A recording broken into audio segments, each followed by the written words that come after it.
Yes. ఇప్పుడు వస్తుంది mic.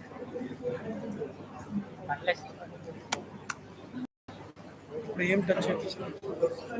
Hello hello. ఇప్పుడు వచ్చేసింది. లేదు అందరికీ వచ్చేసింది.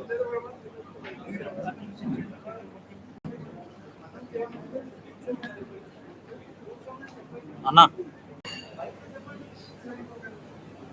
Ready మాదంతా ready. మీకు ఇలా ఏమో మరి. Friends, everybody to take your seats. All the guests are arriving.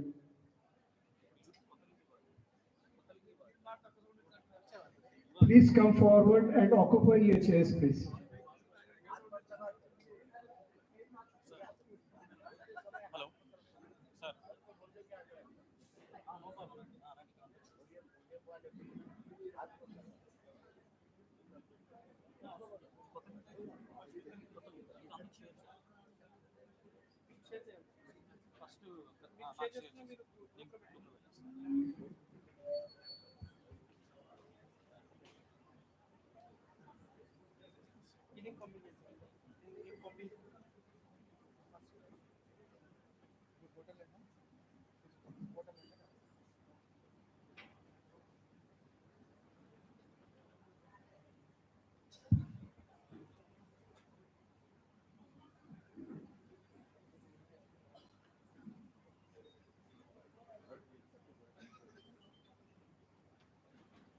Hello.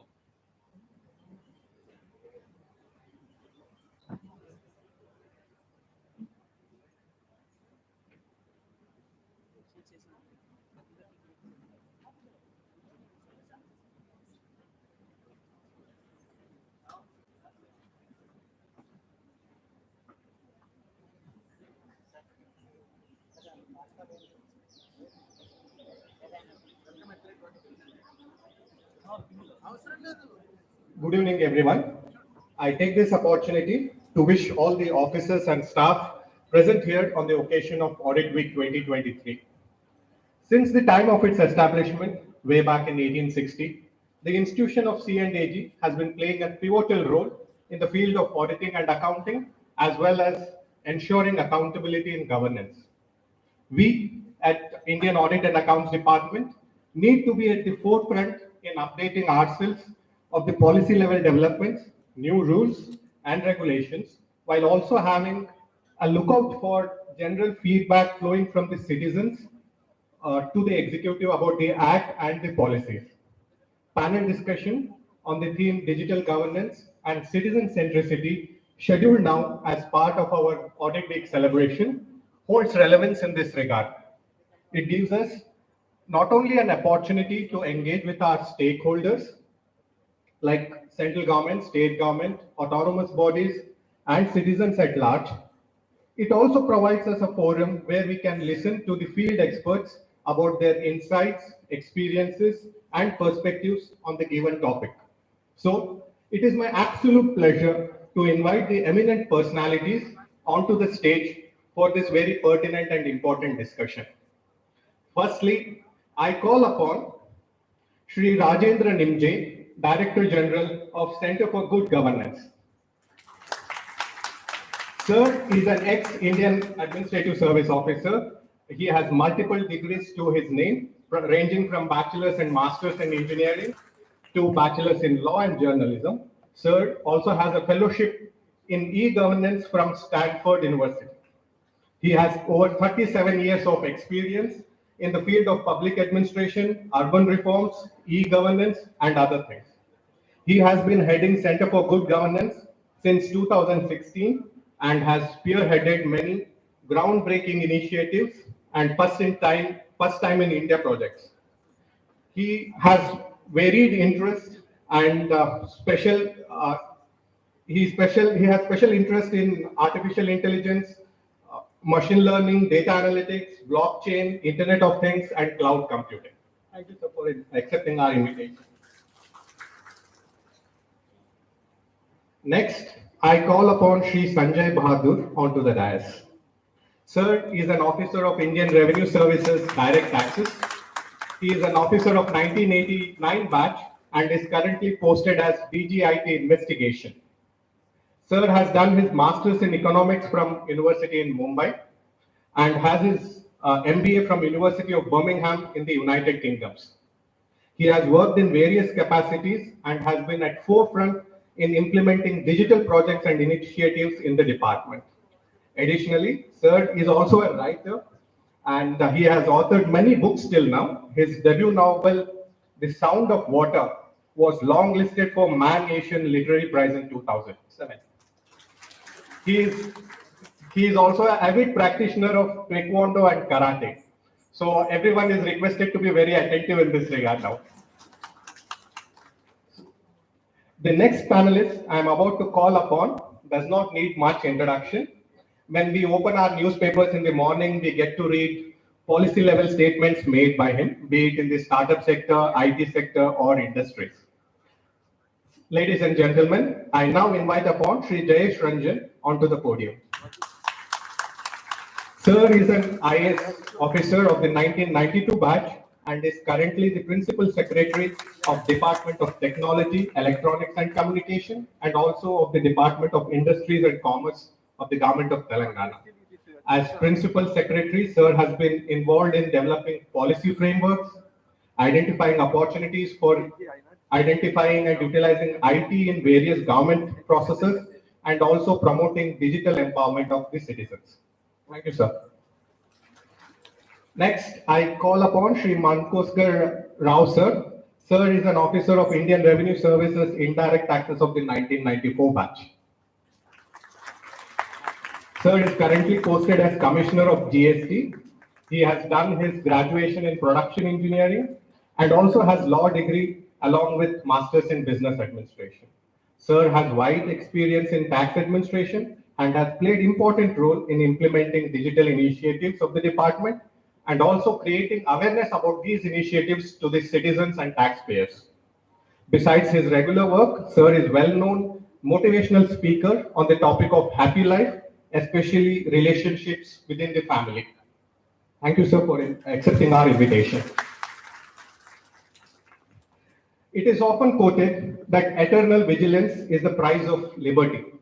An aware citizen can hold the governments accountable. It is in this sphere that our next panelist has made significant contributions. I call upon Shri Rakesh Dubbudu onto the stage. He is an RTI and transparency campaigner. Shri Dubbudu is founder of the data management platforms like Factly and Dataful. With more than 18 years of experience, he has been instilling awareness of RTI to thousands of people covering bureaucrats, journalists, and civil society at large. He has also played an important role in the launch of open data policy by the Government of Telangana. Thank you, sir. Lastly, I invite our dear leader and guide, Shri ANINDYA DASGUPTA, Principal Director of Audit Central Hyderabad, to the podium. Sir is an Indian Audit and Accounts Officer of the 2002 batch and has held varied posts in his career. He has been on multiple UN audit assignments and has made significant contribution to Intosi's knowledge base on IT audit. In addition, Sir is also an avid tennis player and is a talented singer and guitar player. Sir would be the moderator for this panel discussion.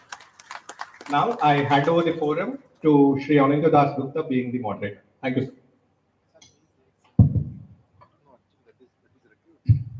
Respected Director General Commercial Audit, Subramaniam sir, Principal Accountant General Accounts and Entitlement, Karpe sir, Director General Regional Capacity Building and Knowledge Institute, Shailaja ma'am, Accountant General Audit, Sudha Rajan, Group Officers from Indian Audit and Accounts Department, staff and officers of this premises, guests, and dear panelists. It's a fantastic opportunity for all of us today to listen to some thought leaders and actual actors who have pushed digital governance in this country in a very big way. In fact, I can look back 20 years back when I was associated with some implementation of some small IT initiatives within our department.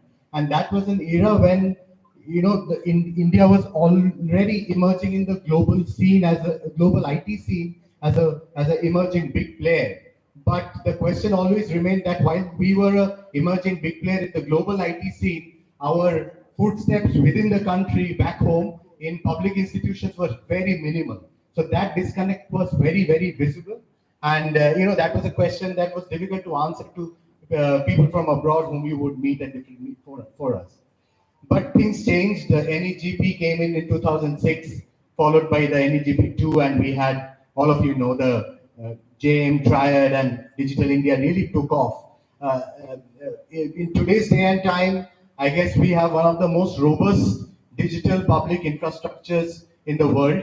India is some place that everybody looks to. In fact, about 50 nations around the world have recently approached the World Bank for technical and fund assistance for creating their own digital public infrastructures. And this is a space which India, along with some other big tech leaders, are looking at. To promote our soft power into these countries. It's an excellent opportunity for the country. But before going into that, today is the opportunity to listen to some really excellent public figures who have worked with their own hands to promote the digital mission of the country. And I can also say that I'm very thankful that every panelist sitting here had readily agreed to come over and be a part of this panel discussion, and a big round of applause for that, please.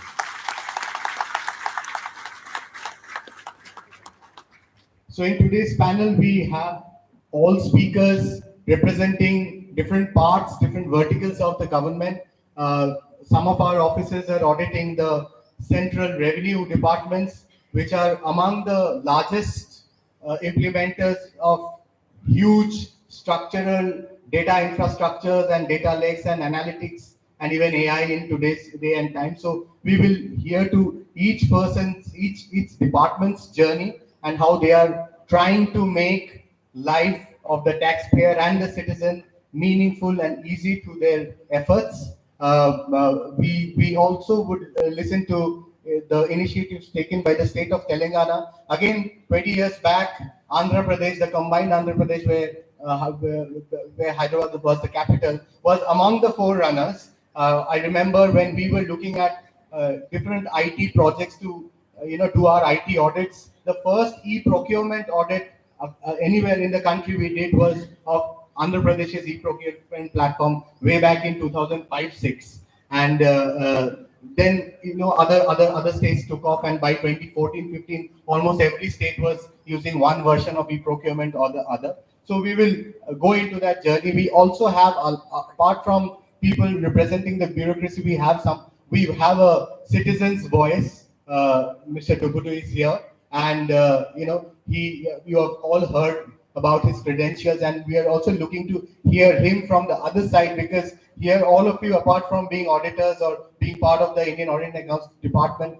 we are consumers of the services, the public services that all these departments are providing, and we have our own questions in mind. The tax department wants that it should be easy to comply and hard to avoid. That's the motto with which both the tax departments are working across the country. And is it easy to comply? Is it hard to avoid? Those kind of questions you would be knowing better as filers and other ways that you're interacting with the government at many levels. Your families are interacting with the government digitally at many levels. Also, you may be aware that there is this global e-governance development index, the EGDI, that was created by the UN DASA sometime in the early 2000s, and that's an annual report which ranks all countries around the world on the quality of e-governance in that country, which basically picks in three measures, including the online services, the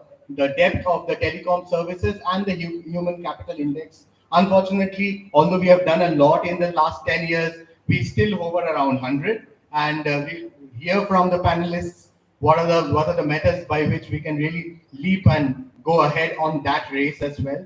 So without spending any more time, I would first request our panelist Jayesh Ranjan sir to share his experiences in promoting digital governance and citizen centricity. Thank you, sir.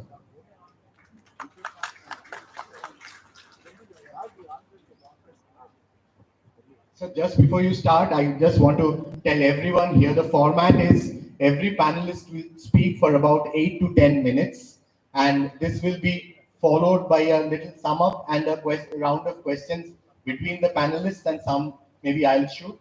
After that, we'll open the floor for questions from the audience. Not too many. We want the entire program to be wrapped up within 75 minutes. So we start with Jayesh, sir. Thank you. Thank you very much, Anindya. Greetings to the fellow panelists. Greetings to senior officers of the department, all the staff members of AG office. This event is being organized as a part of the Audit Week. So congratulations and greetings for the Audit Week celebrations also. And I would like to congratulate Anindya and everyone else who is involved in putting together this event. This is a very thoughtful and a very relevant topic to discuss, because we hear about technology literally every day, but what is it doing for improving the life of a common person? That is something which always looks like a puzzle. On the one hand, it looks like a paradox. On one hand, we are speaking so much about IT, but is it really making any difference for the lives of the common people? And we learned about this paradox very early when the state of Telangana was formed. Many of you will know that Telangana as a state was created in June 2014. And since then, we started focusing on IT. Already Hyderabad had a good legacy of being an IT hub, but we built upon it. Lots of global companies came. Some of our initiatives started yielding very good results. Recognition that the new state of Telangana is very IT focused. We also started promoting innovation in technology. Some of you will be aware, we have created institutions like the T Hub, the T Works, V Hub, etc. So lots of recognition, lots of awards, recognition started coming our way. And I remember whenever we would receive some award or our annual performance report was getting released, in which the numbers were very, very fabulous, we would meet the Chief Minister briefly and tell him that we have got this award. We would show him the trophy or the certificate and tell him about the numbers that we have crossed Bangalore this year, or we are doing something else this year. He would always ask one question. He is not that tech savvy. Of course, he understands technology in a broad way, but obviously he won't know as much as some of us know about AI or blockchain, etc. But every time I would ask a very fundamental question, and this question would be that all this is good, but is it helping a common person in our state? And when repeatedly he would mention the same thing every time we would meet him, then we also started thinking that, okay, getting awards and claiming that Google is here and Apple is here, all that is good at one level, but is it making any difference for the common person?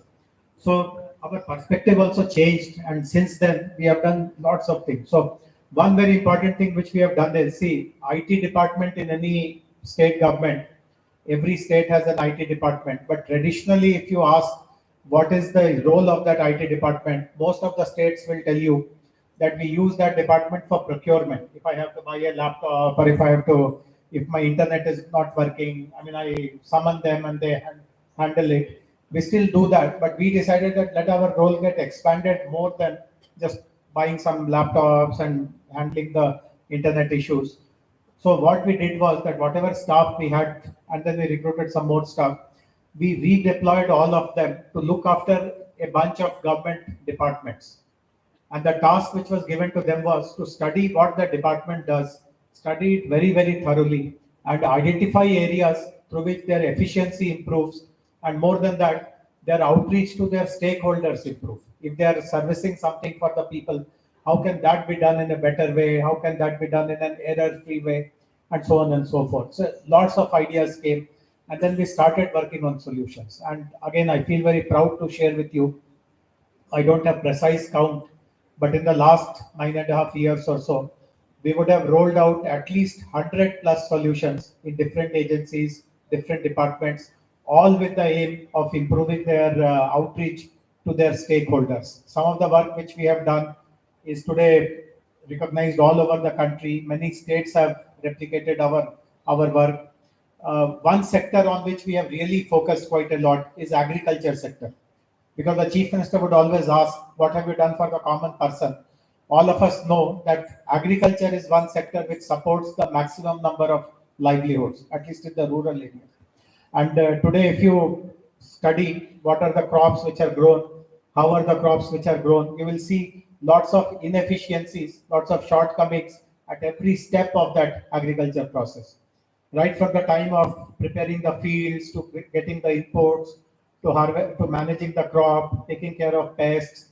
If the rains are low, how to handle that situation. If the rains are more, how to handle that situation. Then harvesting, then storage, primary processing, selling. At every stage, there are inefficiencies, because of which the potential income which a farmer can get, that does not come his way. He suffers losses which could have been avoided.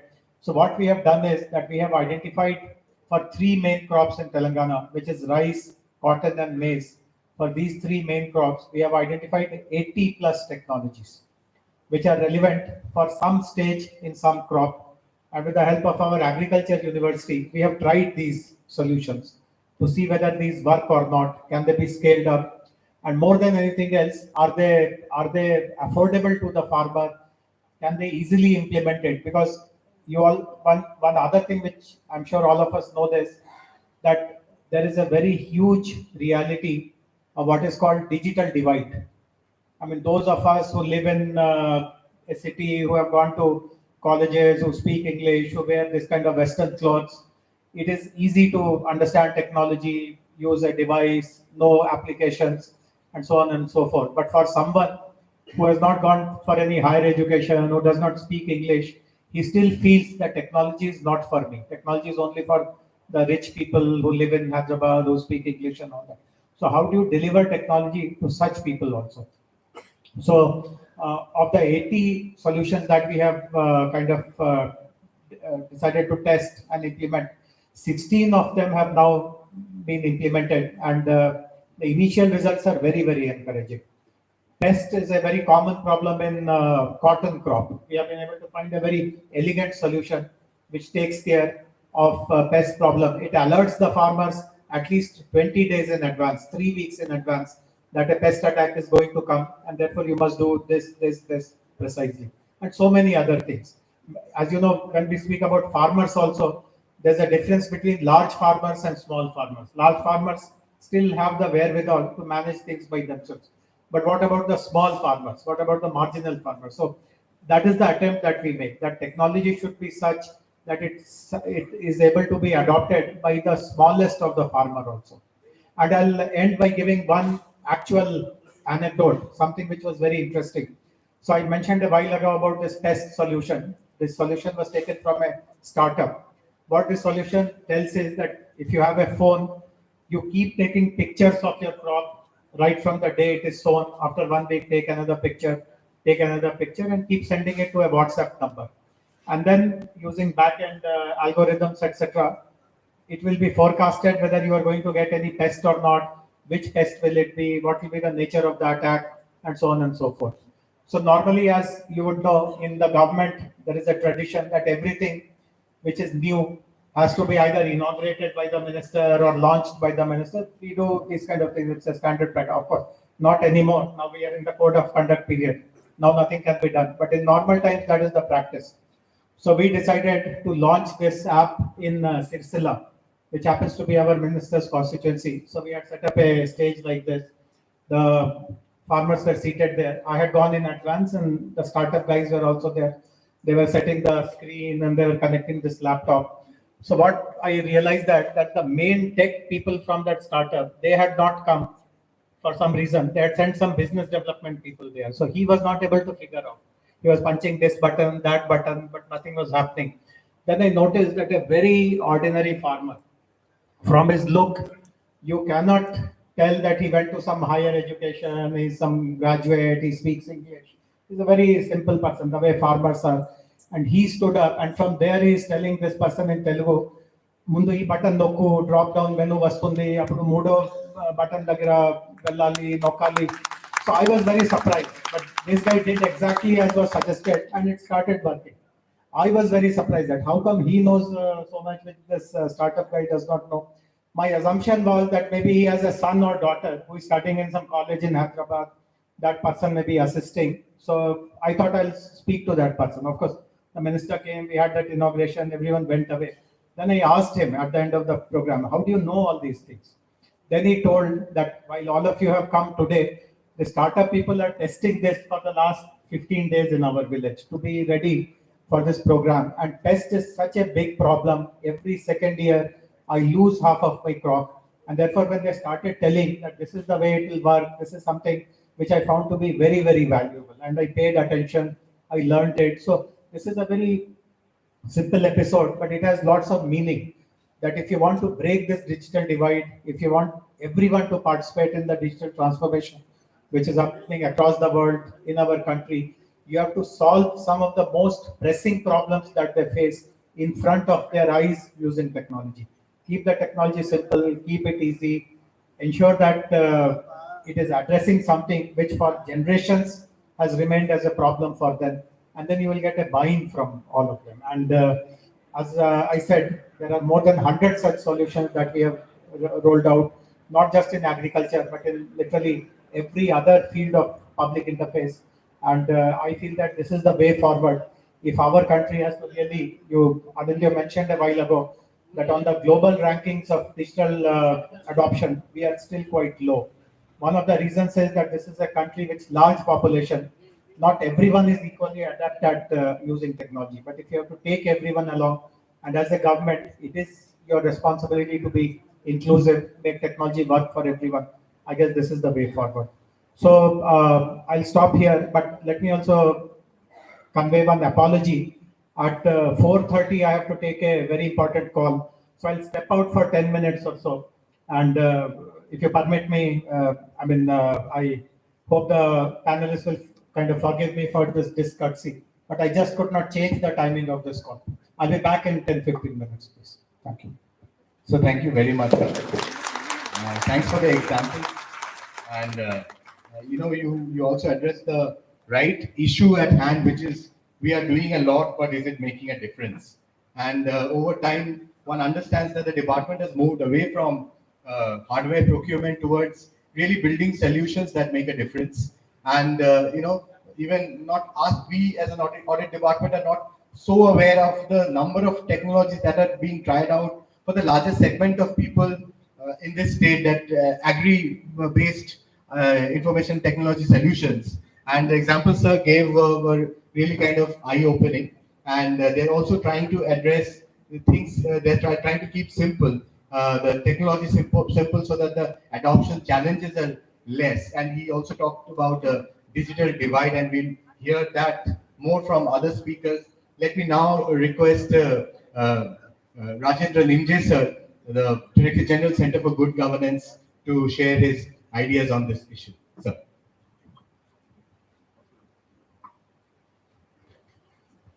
So, good afternoon, everyone.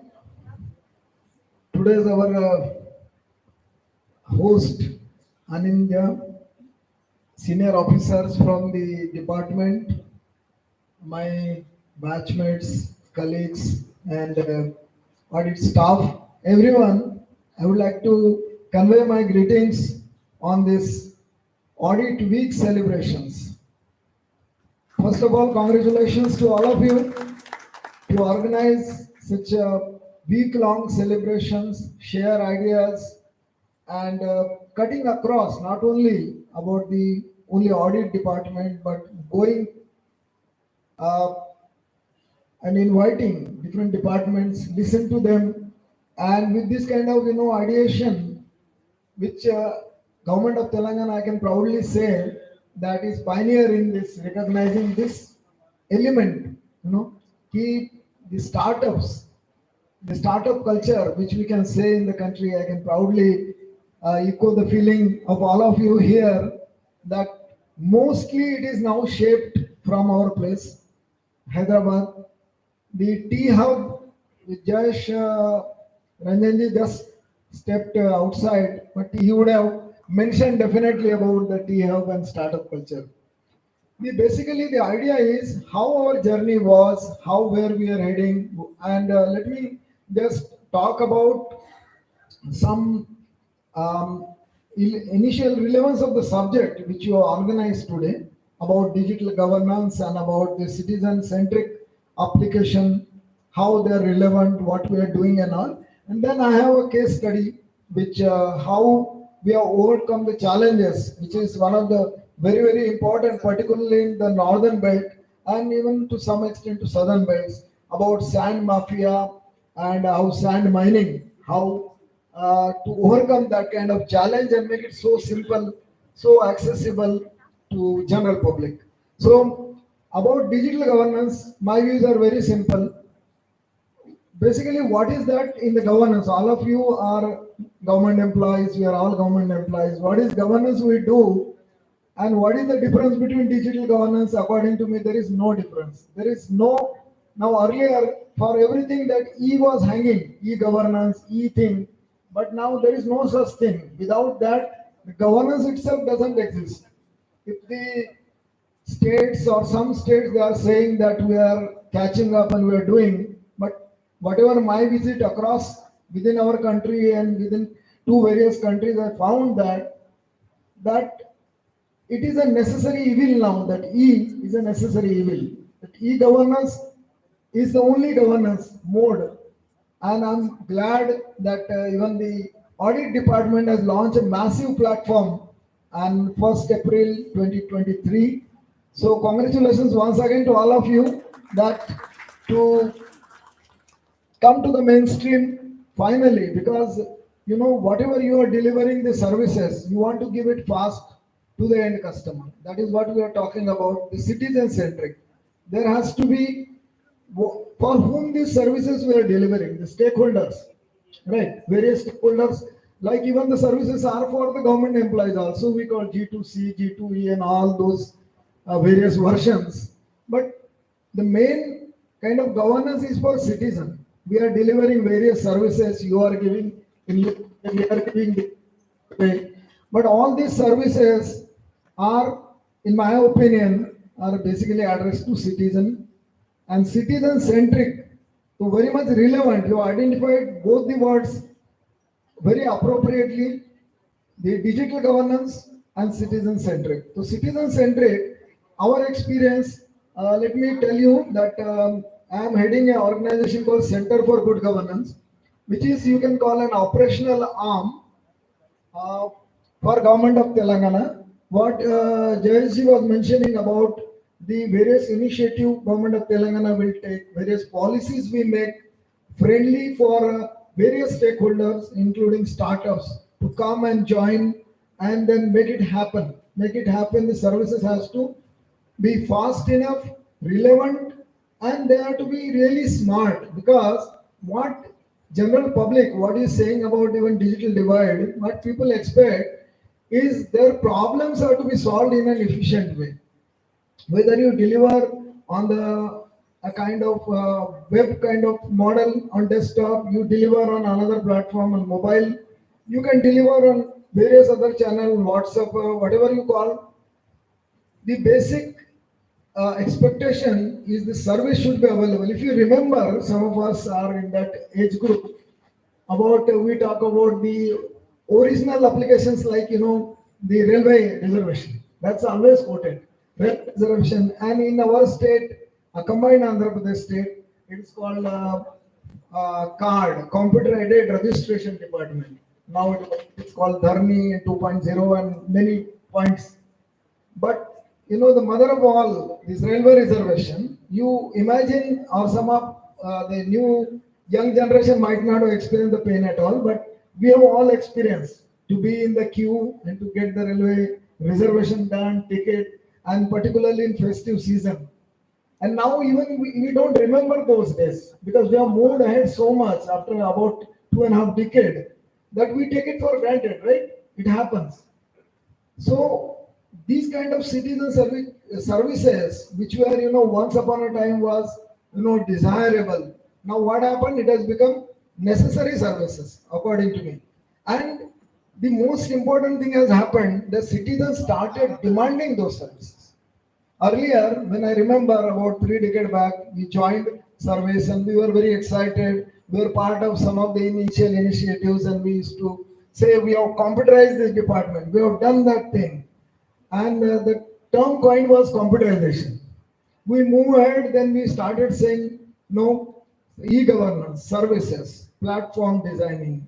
And slowly we started delivering, accessibility to citizen from a portal. It's called portal kind of governance. We open a portal, information is available. Then we started operating on that. Okay, you go and do some kind of operations on that. You can do it on web. And now this is also a recent phenomena about 6-7 years back. The major services are now compulsory delivered on mobile because the accessibility, the device can go to the end customer's hand. He is not dependent, he or she is not dependent on to access it somewhere. But even the rural urban whatever divide we are talking or language divide, now most of the apps are bilingual, you can just see it there. And now next thing has happened, which we can now tell about the next generation of citizen-centric services is, I can definitely say it is the AI based.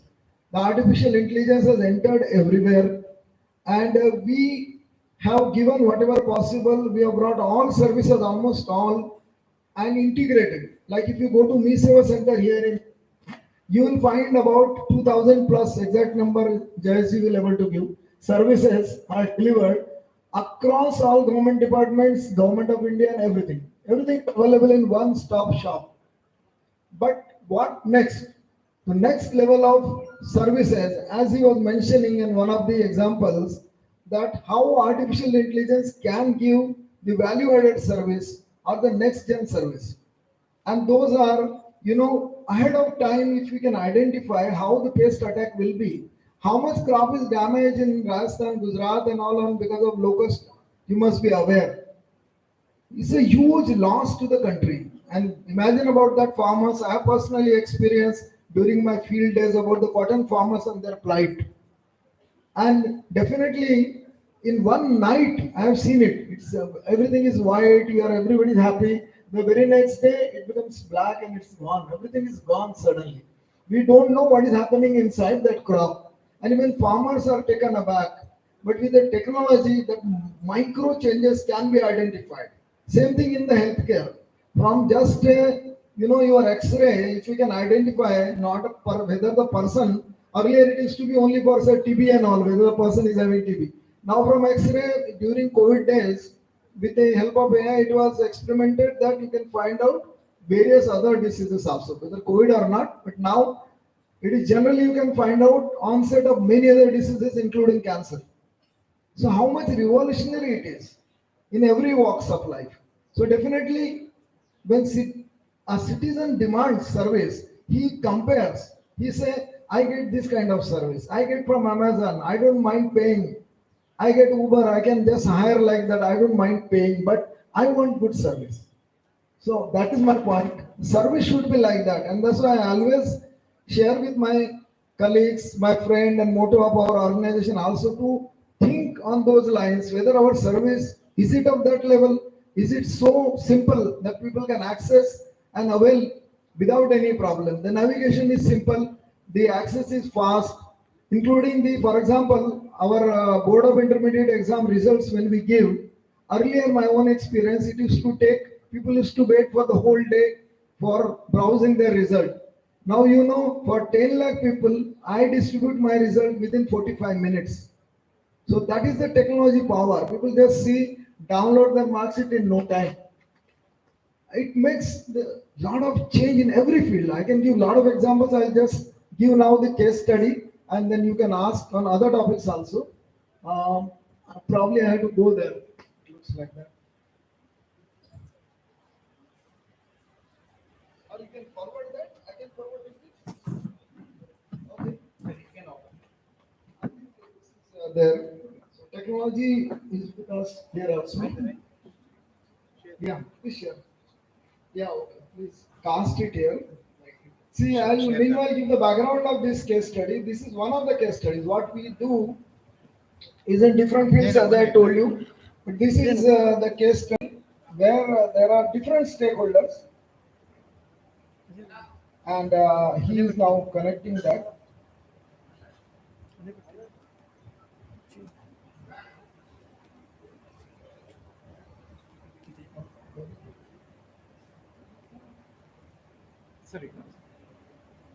So what I will do is I will complete this presentation fast and then give more questions, right?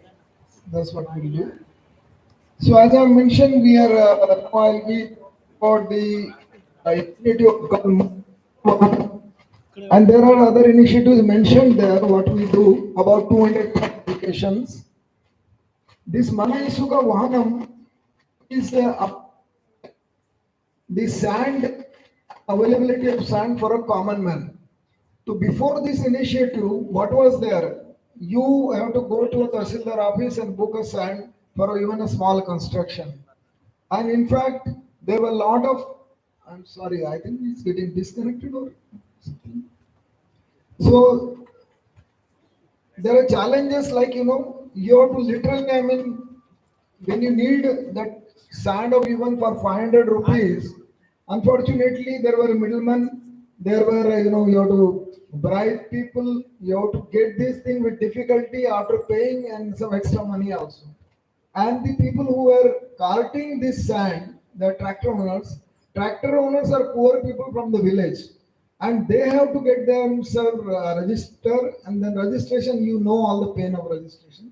Number two, they have to, for trip also, they have to request the Tahsildar to put their name in the trip. So now with this, what we did is, this can be now booked on online, mobile, from the sand reach. Immediately it will identify and tag on that you can book the stakeholders. Anybody would like to book the sand for any kind of construction, including small or big, just go and it will be automatically first in, first out kind of system. A tractor will be allocated. It will be notified on the SMS, and you immediately a payment gateway. Multiple channels will open up. You pay on it, and SMSs will be given to you when the tractor will start. And when it start, geo-fenced photo will be captured that where it is loaded, so that there is no kind of malpractice involved there. And how much exact quantity also is weighed automatically and printed on that. When you receive this sand, you can just close the trip with OTP, or you can sign across your digital device. And that is the most modern way. It is like what we thought when we designed the system, should be like Amazon. You book it and it should be delivered like any other good. Why the end customer is bothered? What do you do with that?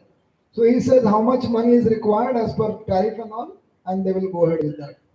So with this, it is, with the mobile, web, and then this all integration, it is also integrated with the police department. There was some harassment to the tractor owners saying that ये sand कहाँ लेके जा रहे, ये कौन आपको दिया है, permit किधर है.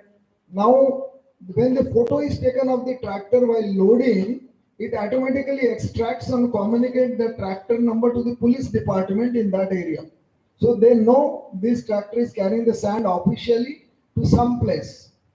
And so necessarily they will not interfere. They say, yeah, ये number तो आया हुआ है, this is not there. So this is an example of how much, the integration which we are talking here, the integration is there with all the payment gateways, and of course, you can see the dashboard and all other things, and the number plate extraction also I have mentioned about.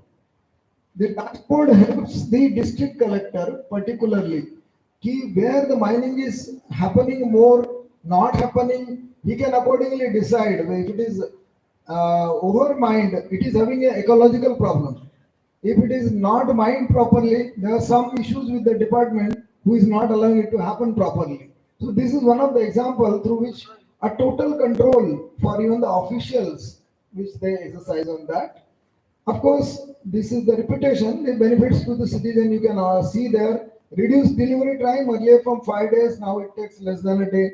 And of course, for all, but let me show you the numbers. So far, in last 4 years, 3.5 years, it has now generated a revenue of 686 crore. To just compare with the percentage hike, it is 2.5 times. Had it been done in a regular way, it would have been 2.5 times lesser than this. And that those number of transactions and cycle times, etc., I have just mentioned. For the time limitation, I don't want to elaborate this. It's very simple. And the one more thing is this tractor trips closer and all are on the lines of Uber. We have derived that thing from Uber, saying that if somebody doesn't want to give his tractor on that particular day, he can just press a button and he is off from the system. Whenever he wants to get in, then he can just jump in and then automatically he will be queued. So that way, the transparency and complete kind of transparency is there in the system.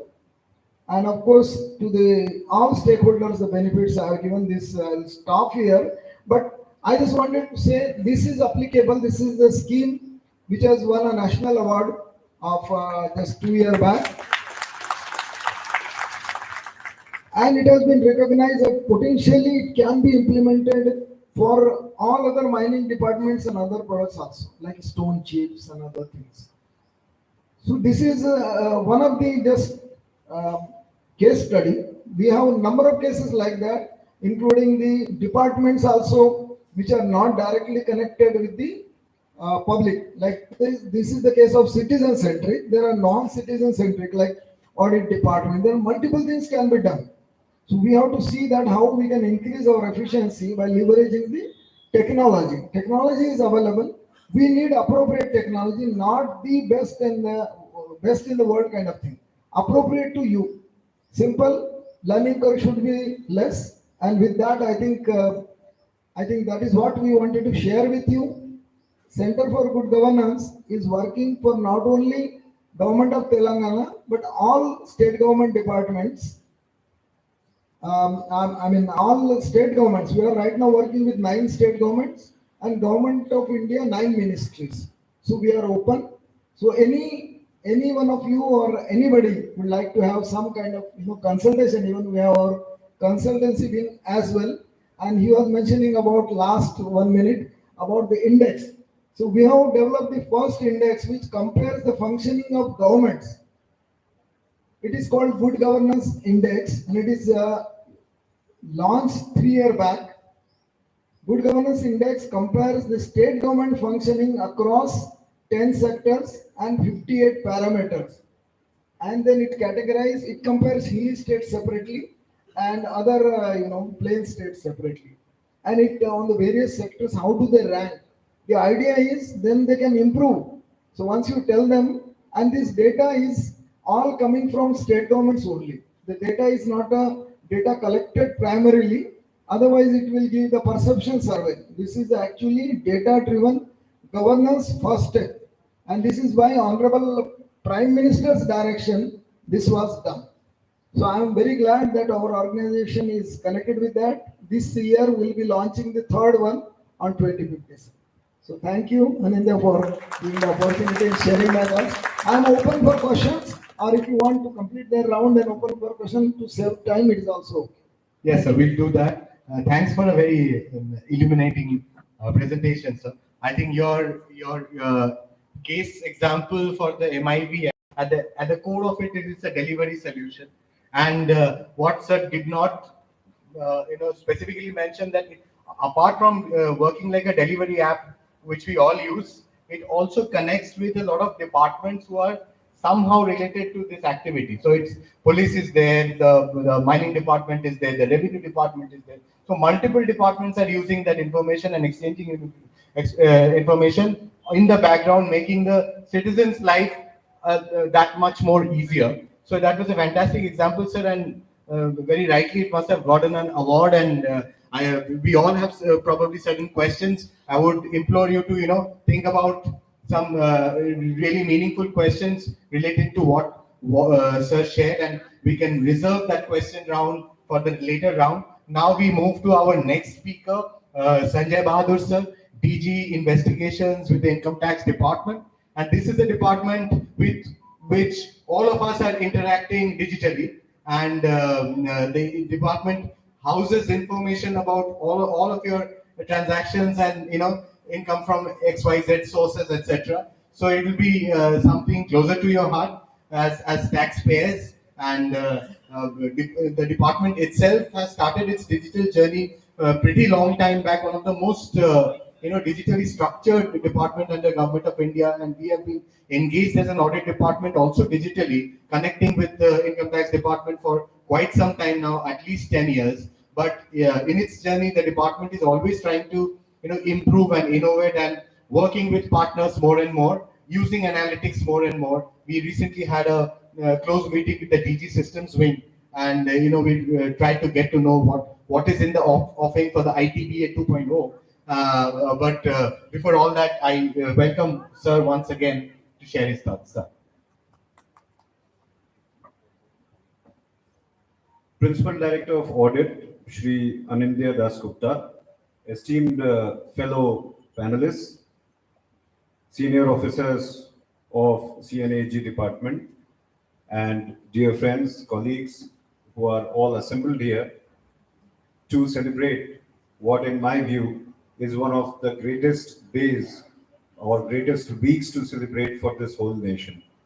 And being an economist by educational background, I have to share with you that I felt so privileged and happy to have been invited to be part of this week-long celebration of Audit Week, because in my personal view and in the view of so many other economists that I know, the institution of CNAG, the institution and organization to which all of you belong, deserves a big salute of the nation, and I salute you on behalf of the nation, because this I consider as the most fundamental and most essential bedrock of governance in India. And I'll tell you very shortly why I feel so. Before we go into more intricate topics, and as ANINDYA said, many of you as taxpayers would be keen to know what this black hole that dangerous tax department is doing digitally to make your lives easier. I would just like to put into framework the entire session that we are talking about, and I want to approach it and bring you into that holistic circle of what exactly is digital governance and what exactly and why should it be citizen centric. So first of all, let us for a moment, and I'm not going towards public finance as yet, but let us for a moment contemplate on what is a nation state. We all belong to a nation state, and we all know the name of that nation state. It is there in preamble. Are we clear? Do we all know the name? We all belong to which nation? India. India, sir. India, that is Bharat, right? Now, what gives any nation state its being? How does a nation state come to be born, and how does a nation state survive, and what is the purpose of a nation state? All of us are sitting here together, and we all belong to the same nation state. We all salute the same flag. We all sing the same national anthem, and we all owe allegiance to the same government of India that all of us represent. What is the government supposed to do, and why should we have a government? Obviously, all of us will come together and be part of an institution, organization, a concept only if it is of benefit to me. Otherwise, we are not going to be part of that. And this is how this nation state was created, block by block, brick by brick. If those of you who have read the history of creation of this democratic republic, you will know, including Hyderabad, those who belong to Hyderabad, you are aware it wasn't a natural movement of Hyderabad into the Union of India. It took a lot of efforts. And then Hyderabad joined this Union of India. So why did Hyderabad or Punjab or West Bengal or any other place join? There is something called a social contract. That social contract exists between any government and its people. The very fact that we all owe allegiance to a government is because of that social contract. We will do something together and create this government of the people, for the people, by the people. And in return, there is a natural and valid expectation of those same constituents, we the people, from that government that we have created. That is supposed to be working for us. And there, how does one then claim any kind of a right over governance? You claim right over governance, just like you claim right to be a member of a gym, right to be a student in a school or college, right to be member of a club. You pay some fees, you pay some charges. And that, my dear friends, is what is taxation. It is nothing more and nothing less. So the very fact whether you're paying direct taxes or indirect taxes is an endorsement of you as a citizen of this nation. You pay, therefore the nation belongs to you. And once you have paid, you are entitled to certain goods and services which the nation is supposed to give it to you. And anything which comes in between this payment by the citizens to keep the government alive, healthy, and efficient, and on the other side, the reverse side, the flow of public goods, services, which include everything from defense against external foe to internal security to governance at our very grassroots level, rural, urban, in various sectors from industry to agriculture. Government has to deliver certain goods and services to we the people who have paid for the government. Government does not, it's not like a corporation. It does not create money out of making some products. It exists because you pay for it. Every single paise of government of India, or for that matter, any government within the Union of India, belongs to you, the people of India. And there is one institution in this whole country. There is only one institution which keeps a hawk eye on whether this social contract between the citizen and the government is followed in letter and spirit. And which is that institution? Yes, please. So once again, a big hand of applause. Were you asking something? I'm sorry.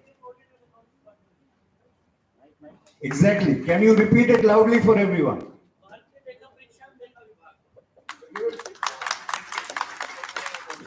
And which is why I said I was so privileged to be part of this celebration, where we are not only celebrating audit, we are celebrating India as a nation, we are celebrating the might of Indian people, and we are celebrating the process which has got constitutional validity to see that no government agency organization wastes the hard-earned money of you, the people of India.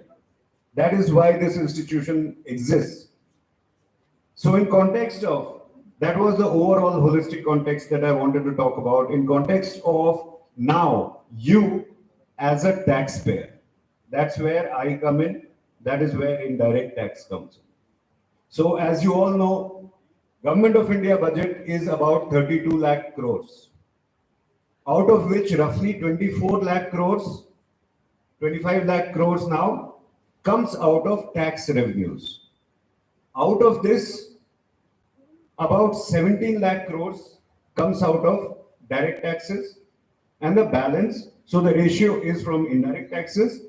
There are certain PSUs who give dividends. There is loan that government has given on which government receives interest, etc. Of course, there is some grant and aid from international agencies. But overall, you can see that 25 lakh crores out of 32 lakh crores at the disposal of Government of India is coming from your taxes, the taxes that you pay. And it is a misconception that only those with income above a certain level, they pay taxes. Everybody, including the humblest of farm labor, the humblest of worker in a factory who doesn't pay direct taxes, when he buys a toothpaste, when he buys a soap, when he buys salt, when he buys his t-shirt, shoes, chappal, everybody is contributing. And therefore, once again, that is where audit acquires such a big significance, that the money is collected by the right source, by the right means, and it is used in the right manner. I always tell my young officers that Government of India is neither a beggar nor is it a robber. We are not going to go begging that please make your contribution, and we are not going to rob anyone. What is not due should not be robbed, unduly robbed. And in this process, this is where digital governance in Department of Income Tax started its roots way back in late 90s. And then from 2010-11 onwards, it started moving at a trajectory which was at a much higher pace. Of course, many other things for e-governance or digital governance, there are many other infrastructure which is required. The digital divide that Jayesh talked about very much exists, and that divide had to be closed. At the same time, the IT infrastructure in terms of telephony, telecom, bandwidths available, data transfer, all these things which are so essential part of public service delivery or public goods delivery through digital means, all these things are important that had to develop, and it has taken time.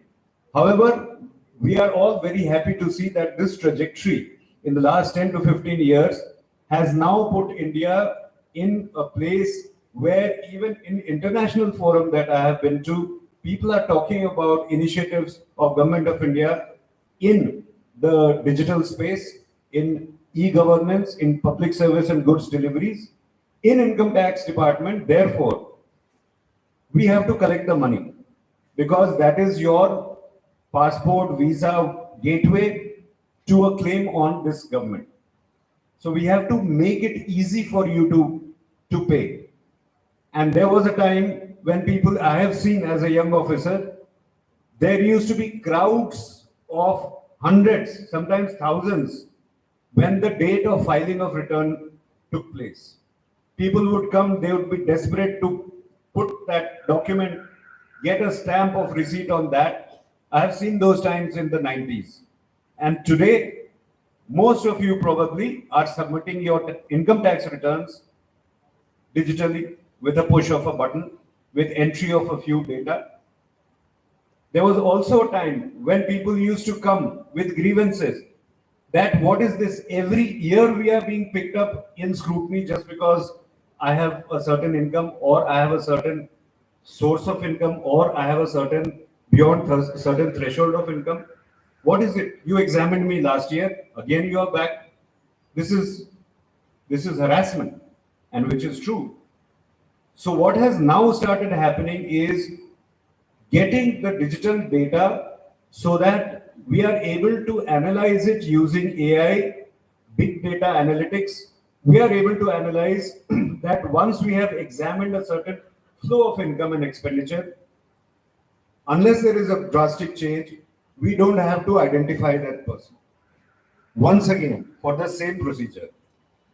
At the same time, there used to be, all of you will remember, even maybe 10 years ago, maybe 15 years ago, if you have rightfully paid your taxes, or most of you would be salaried employees, your employer has deducted taxes on your behalf, but you are not getting the extra amount which has been deducted, refund.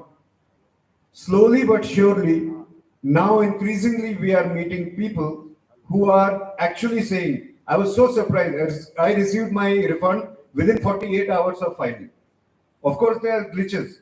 There are a lot of bridges still to cross.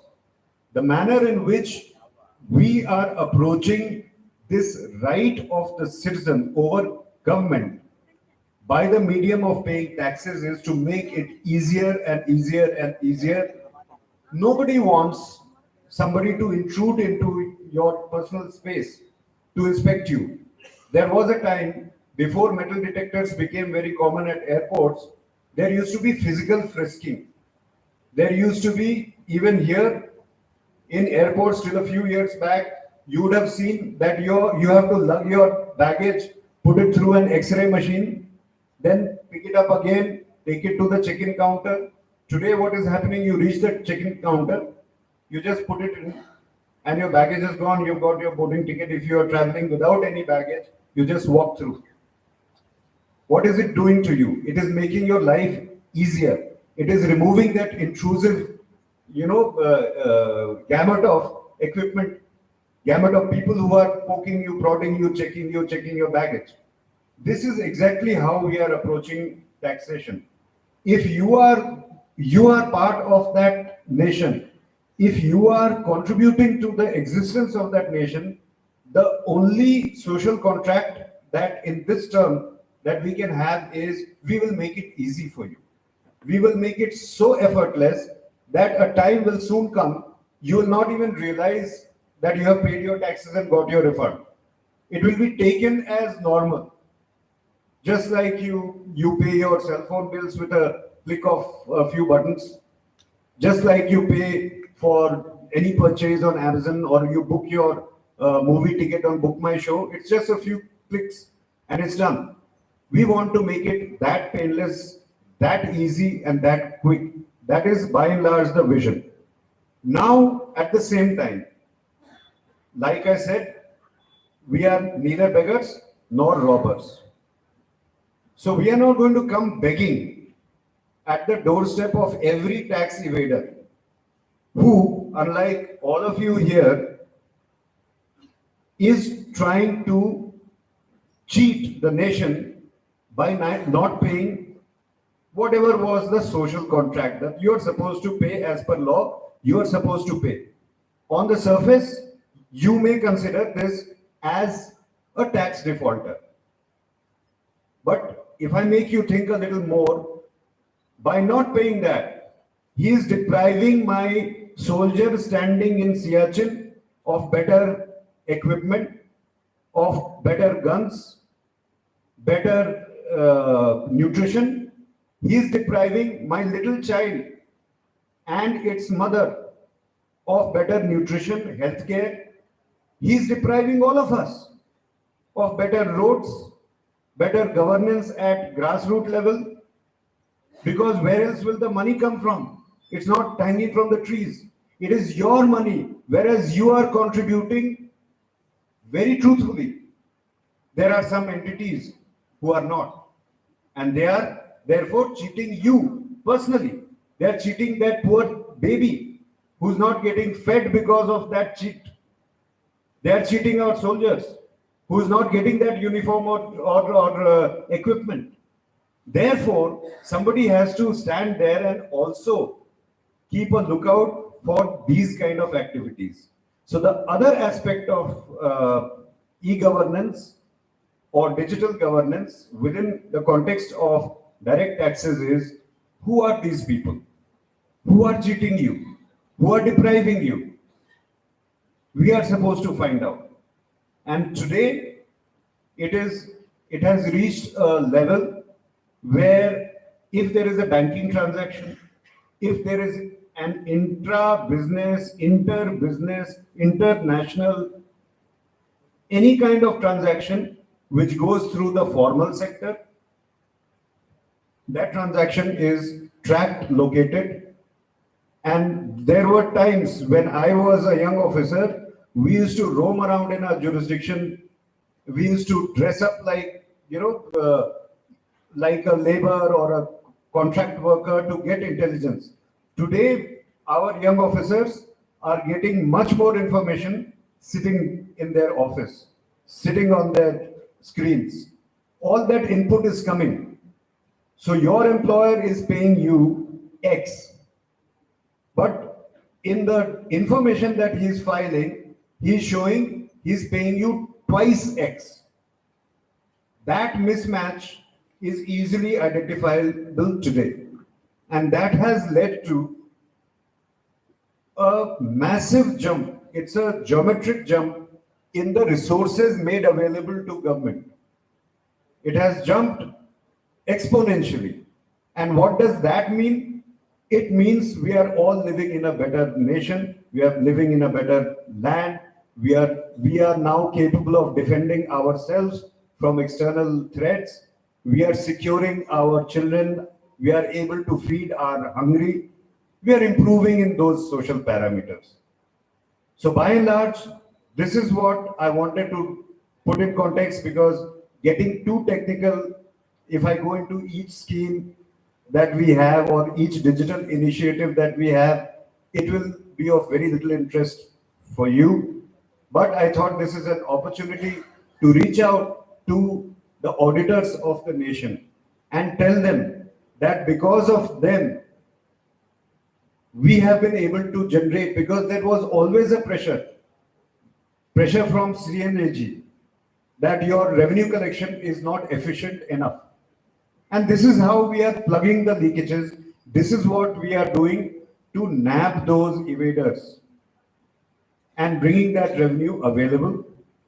And once again, hats off to CNAG. And once again, thank you all for inviting me to this. Thank you. Thank you very much, sir. Beautifully you have constructed your talk, talking about the social contract and putting tax in perspective. I think we are among the only organizations in the country which gets to see the tax rupee right from the point of collection to the point of expenditure, and very few other organizations in the country get to do that. So we are a very privileged organization in that way. And one of our products actually talk about where the rupee comes from and how the rupee is spent. And of course, over time, we are trying to make a better job of it, but at least we have that visibility. And of course, more information with the tax departments, with the spending departments makes our work much more meaningful and much more exciting, I would say. Sir also talked about that exponential growth in tax collection, and just to put it in perspective, I think around 2001, around the turn of this century, the total collection of direct taxes around the country was something in the zone of 50,000 crores. Today it is 16 lakh crores.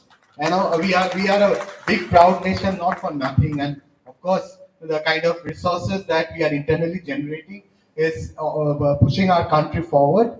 And we are in an era where we are seeing a kind of transformation of the Indian economy, which is reminiscent of the United States in the later half of 19th century, which is not a short story.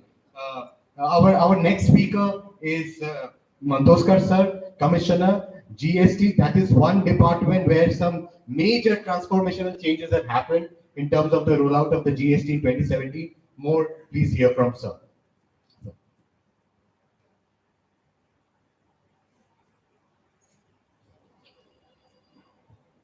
आदरणीय Nimje sir, Shri Ranjan sir, Sanjay बहादुर sir जी, राकेश जी, शैलजा, जितेंद्र और सभी मेरे दोस्तों, सबसे पहले मैं आपको बधाई देता हूं कि आप सबसे ऐतिहासिक सर्विस के 150 से भी ज्यादा साल, यानी करीबन 163 साल आपके पूरे हुए हैं। आप सही मायने में हिंदुस्तान, भारत के इकोनॉमी के संरक्षक हैं। आपको सलाम और आपको हार्दिक शुभकामनाएं। और इसी संजय बहादुर साहब सर भी आज बोले, आप और एक ना केवल आप एक सिटीजन हैं, आप इनकम टैक्स के डायरेक्ट टैक्स पेयर हैं और कस्टम, एक्साइज और सर्विस टैक्स के इनडायरेक्ट टैक्स पेयर हैं। तो ये ई गवर्नेंस का क्या यूटिलाइजेशन है, मैं कुछ शब्दों में व्यक्त करना चाहता हूँ।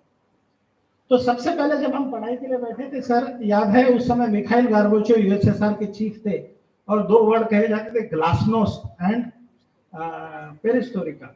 और हम भारत के विद्यार्थी पढ़ते थे दो शब्द, एक था ग्लोबलाइजेशन और एक लिबरलाइजेशन। उसके आज 30 साल हो गए।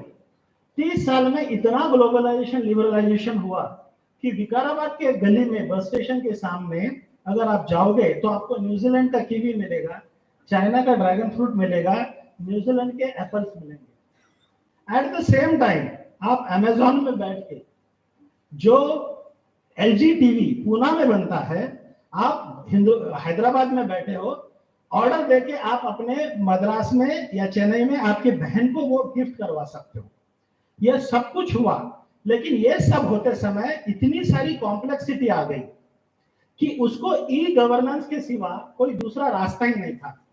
अभी जैसे कि आप ऑडिट ऑफिसर है, आप जानते हैं दो भाई जब झगड़ते हैं तो अलग हो जाते हैं। बहुत सारे राज्य अलग अलग हो गए, आंध्र प्रदेश तेलंगाना अलग हो गया, लेकिन टैक्सेशन इतना कॉम्प्लेक्स है कि जब रजनीकांत के मूवी के ऊपर 60% इन एंटरटेनमेंट टैक्स था, जो आज 12 और 18% हो गया। 16 प्रकार के अलग अलग टैक्स थे। लोग कॉर्पोरेशन के बाहर रहते थे, घर कॉर्पोरेशन में रहते था, सुविधा कॉर्पोरेशन की लेते थे, लेकिन एंट्री टैक्स नहीं भरते थे। ये सब पूरे भारत को एक जीएसटी में लाना सबसे बड़ा नामुमकिन काम था, क्योंकि उसमें हमें आधा बांटना था, आधा सीजीएसटी और आधा एसजीएसटी। अब इसके छोटे से एग्जांपल देता हूं कि आप अगर एबिट्स में ताजमहल होटल में खाना खाओगे तो 5% आप उनको दे दो। याद है पहले जब जीएसटी सर्विस टैक्स का जमाना था, तब एयर कंडीशन रूम में अगर खाओगे तो 14%, 15% सर्विस टैक्स था और 9%, 10% वैट था अलग अलग राज्यों में। वो आज 5% आ गया। 2.5% तेलंगाना को मिलेगा, 2.5% सेंटर को मिलेगा। यहां तक ठीक है, लेकिन अब आगे बढ़ो। अगर हैदराबाद की एक फ्लाइट तिरुपति रुक कर अगर चेन्नई जाती है और खाना हैदराबाद में लोड हुआ और खाना चेन्नई के पास बांटा गया, तो एसजीएसटी किसको मिलेगा? अगर हमने अमेजोन में ऑर्डर की एक पैराडाइज की बिरयानी, जो पैराडाइज 300 रुपए में पैराडाइज में मिलता है, शाम को हैप्पी आवर्स में आपको वो 200 रुपए में मिलती है, तो उसकी एसेसिबल वैल्यू क्या होगी? अगर पुणे में एक बहुत बड़ी सी टावर बनी है, ट्रम्प चोरडिया टावर, इसके एक पार्टनर है डोनाल्ड ट्रम्प के बेटे और एक पार्टनर है अतुल चोरडिया। अब उनके बहुत सारे कस्टमर अमेरिका से है, कोई अफ्रीका से है, उनके जो सॉइल टेस्टिंग है वो न्यूजीलैंड के है, उनके बैंकर्स है हांगकांग बैंक। अब इसमें प्लेस ऑफ प्रोविजन और पॉइंट ऑफ टैक्सेशन और कैसे कलेक्ट करना, ये सब कुछ हो पा रहा है बिकॉज ऑफ ई गवर्नेंस। आपने इतने सारे हमने ऑडिट किए आप लोगों ने, लेकिन आपको बहुत रेयर इंसिडेंस मिला होगा कि सीजीएसटी के बजाय उन्होंने आईजीएसटी भरा। यानी ये इतना कॉम्प्लेक्स टैक्सेशन सिस्टम सिंपल करने का रास्ता ई गवर्नेंस था। और मैं खुश हूं क्योंकि मैं इस डिपार्टमेंट में हूं जो सबसे पहले ई गवर्नेंस 1997 में इंट्रोड्यूस किया। आप bill of entry, ice gate, e Sanchit, हर चीज में आप ऑडिट कर चुके होंगे कस्टम्स का। Customs was much ahead in e governance. और आज भी जीएसटी में कुछ दिनों के बाद ऐसी सिचुएशन आएगी कि आपको जो कराची बेकरी हैदराबाद में दिख रहा है, दिख भी रही है, जो कराची बेकरी हैदराबाद में आपको पुणे एयरपोर्ट में भी मिलेगी। दक्षिण मंडप जो आपको हैदराबाद का है, हो सकता है वो तिरुपति में मिलेगा, हो सकता है वो त्रिची में मिलेगा, लंदन में मिलेगा। जो गणेश बेड़ पुणे की है वो आप यूके में भी खरीद सकते हो। ये सब ग्लोबलाइजेशन सही मायने में अगर हो पाया तो उसका सबसे बड़ा राज ये ई गवर्नेंस है। और ई गवर्नेंस से हर आदमी को पता चला। आपको जीएसटी एक्ट में और एक स्पेशल प्रोविजन की गई है, जीएसटी रेटिंग एक्ट, यानी हर जीएसटी एसईसी को एक रेटिंग मिलेगी। जैसे हमको याद है पहले कि हम इन्वेस्ट करते तो क्रिसिल की रेटिंग आती थी, A++, A++, ऐसी रेटिंग आती थी। कुछ दिनों के बाद द मोमेंट आप ये जीएसटी जो बोर्ड होता है वो जीएसटी नंबर ये करोगे सेव, तो आपको जीएसटी की रेटिंग पता चलेगी कि ये सचमुच जो मैं टैक्स भर रहा हूं वो टैक्स सचमुच गवर्नमेंट को जमा हो रहा है या नहीं हो रहा है, और उसने रिटर्न कब तक भरा। ये जो ट्रांसपेरेंसी है ये सिर्फ ई गवर्नेंस की वजह से हुई। आज मैं इस हैदराबाद के भूमि में खड़ा हूं, मैं लातूर का रहने वाला हूं। हर मनमाड़ से काचीगुड़ा ट्रेन जाने वाले जितने निजाम स्टेट थे जिले, वो जिले के बाहर एक करोड़ी नाका होता था, सिंपल टैक्स था, क्यों जो भी माल आता था करोड़ी नाका में एसेस होता था, भरा जाता था। लेकिन आज इतना सारा कॉम्प्लेक्स टैक्सेशन है, ये कॉम्प्लेक्स टैक्सेशन की इनेबिलिटी केवल ई गवर्नेंस से हुई। एक पैसेंजर इंडिया में लैंड होने के पहले कितनी बार वो ट्रांसपोर्ट कर चुका है, दुबई से कितनी बार आया है, लंदन से कितनी बार आया है, we can see only because of e-governance. So this e-governance has brought transparency. और इस हैदराबाद के भूमि में सबसे बड़ा योगदान रहा वल्लभ भाई पटेल का, क्योंकि 1947 में भारत आजाद हुआ और हम यहाँ हैदराबाद 1948 में हुए, क्योंकि सरदार वल्लभ भाई पटेल के उनके जन्मदिन में के टाइम पे हम लोग विजिलेंस वीक मनाते। और विजिलेंस वीक के जो विजिलेंस के 2-4 मायने होते हैं, जैसे ट्रांसपेरेंसी, ऑनेस्टी, सिंप्लिसिटी, ये सभी चीजें केवल हम ई गवर्नेंस की वजह से हो गए। आज मेरे बेटे को जब मैं पढ़ाई के लिए 5,000 रुपए भेजता हूँ तो मैं कैश देता तो वो लेता नहीं, क्योंकि वो 15 रुपए का जूस भी पीता है तो वो ऑन ई पेमेंट करता है। और ये ई पेमेंट हमारे टैक्स की बढ़ोतरी में मदद कर दिया। सर कुछ दिनों में ऐसा होगा कि वो सीए बैलेंस शीट बनाने के पहले जीएसटी डिपार्टमेंट इनकम टैक्स को उनकी बैलेंस शीट बना के दे पाएगा। आज 5 करोड़ के ऊपर जिनका टर्नओवर है, सभी को कंपल्सरीली ई इनवॉइसिंग हुआ। द मोमेंट ई इनवॉइसिंग हो गया, उसका ईवे बिल आएगा। ईवे बिल आने से कस्टमर भी जान पाएगा कि वो ट्रक कहाँ रुकी है, किस ढाबे पे कितना समय रुकी है, या कोई चेंज हुआ है, या ट्रक बीच में गायब हो गई है। ये सब ट्रांसपेरेंसी केवल ई गवर्नेंस के कारण भी है। इसलिए आज 30 साल के बाद अगर ये हमारे लिबरलाइजेशन, ग्लोबलाइजेशन वर्ड सक्सेसफुल हुए हैं तो केवल ई गवर्नेंस के लिए हुए हैं। तो इसलिए हर सिटीजन ई गवर्नेंस की तरफ से, ई गवर्नेंस की वजह से आज खुशहाल है। हालांकि इसके बावजूद भी कुछ टैक्सेशन में चोरियां आ जाती है, एक टेंडेंसी होती है, क्योंकि हमेशा कानून से कुछ लोग ज्यादा लंबे आगे जाने की कोशिश करते हैं। लेकिन now it has become tax catching, tax evasion has become much more easier. Transparency and responsibility has been brought onto the not only officers but also to the taxpayers. और धीरे धीरे हम एक खुशहाल इकोनॉमी की तरफ बढ़ रहे हैं, सिंप्लिसिटी की तरफ बढ़ रहे हैं। और उसकी सबसे सरप्राइज, जब हम जीएसटी बनाने सोच रहे थे तब एक लाइन था जो हमें कभी बिलीव नहीं कर पाए कि रोटी कपड़ा मकान तीनों के ऊपर एक रेट होगा। मैं महाराष्ट्र में 10% स्टैम्प ड्यूटी देता था, बराबर है। अगर मैं वो वैशाली में डोसा भी खाता था तो 14% सर्विस टैक्स और 9% वैट देता था, तो सबके ऊपर एक टैक्स। और ये आ गया, आज फ्लैट खरीदो 5%, खाना खाओ 5%, कपड़ा ले लो 5%। कुछ समय दूर नहीं है कि रोटी कपड़ा मकान के ऊपर 3% आएंगे। शायद आपके राज्य में भी स्टैम्प ड्यूटी हमारे जीएसटी से ज्यादा होगी 5% से।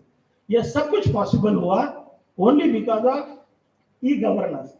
ई गवर्नेंस जिस समय में 1994 में मेरे डिपार्टमेंट में ज्वाइन हुआ, उस समय पूरे साल में हमारा कलेक्शन था 1,59,000 करोड़ और पिछले महीने में हमारा कलेक्शन 1,69,000 करोड़ है। 20 लाख करोड़ केवल जीएसटी आता है।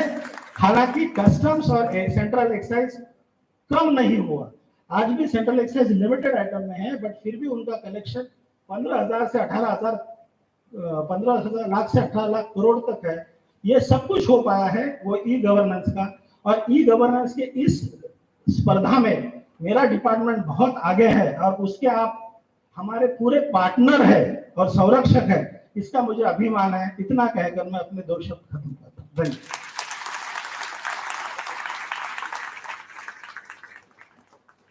Thank you, sir, for a very illuminating talk, peppered with a lot of nice examples. And let me tell you that GST has been the most important department which has allowed us 100% access to all the data that the GST owns. And we have our own team sitting inside the GST's headquarters in Delhi. And we are also trying to do analytics on that. And it is making our job as auditors also easier and meaningful.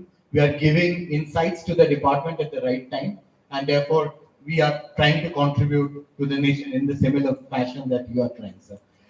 We will move over to the last panelist for today, and deliberately we chose someone who does not represent any government department or any vertical under Government of India, because it seemed all of us are talking in a very positive fashion that these changes were timely, these changes were most meaningful. They have brought in transparency, they have made citizens' life easy, and at least there was no question on the intent. And of course, there may have been gaps in implementation, and it's a work in progress. That's more or less what everybody is trying to say. But we wanted a voice which looks at the same story from the citizen's perspective in terms of how open is data, how usable is the data that the departments and the ministry upload on these open data websites, and how exactly are we making the lives of citizens much more easier and meaningful. I pass it over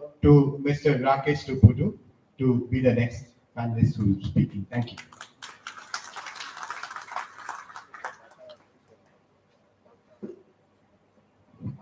My fellow panelists on the dais, senior officers of the department and the larger audit family, a very happy audit week to all of you. I have probably the most difficult task of the evening.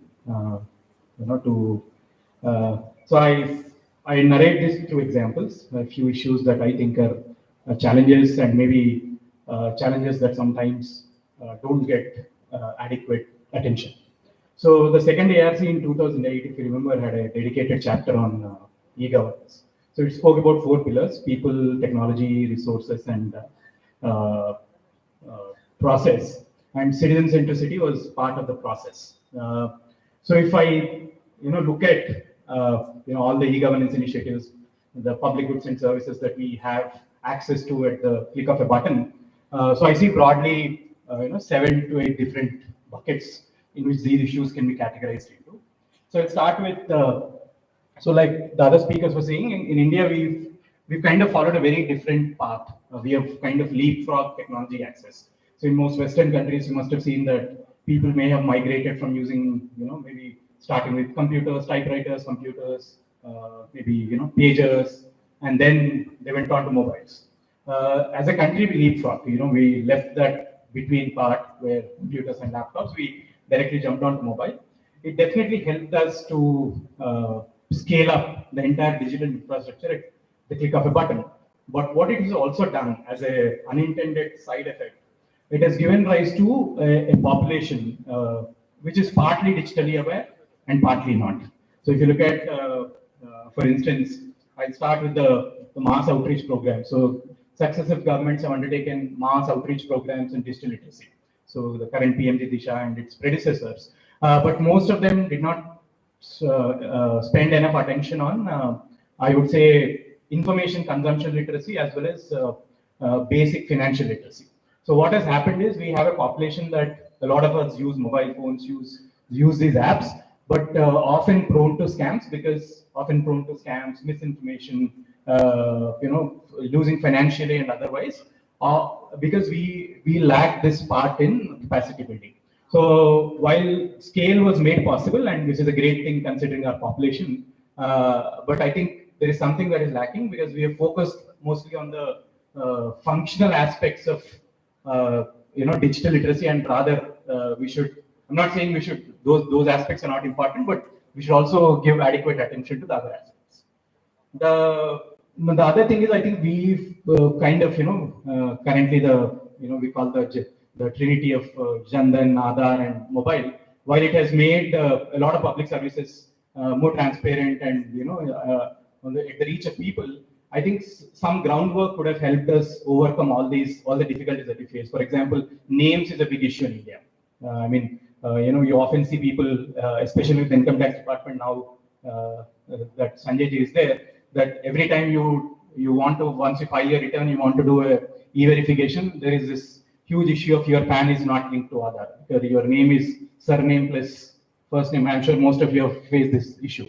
So I think some adequate preparation into what is the reality in terms of our various other databases that exist in various government departments would have given us more leeway into solving these problems. I also believe that while connectivity has vastly improved, and we've done some innovation in terms of, let's say, banking correspondents to go to the last mile, give solutions, we've somewhere I think we, while we also have the CSCs or digital centers at every nook and corner, I think somewhere we are moving away from the omni-channel presence of the government.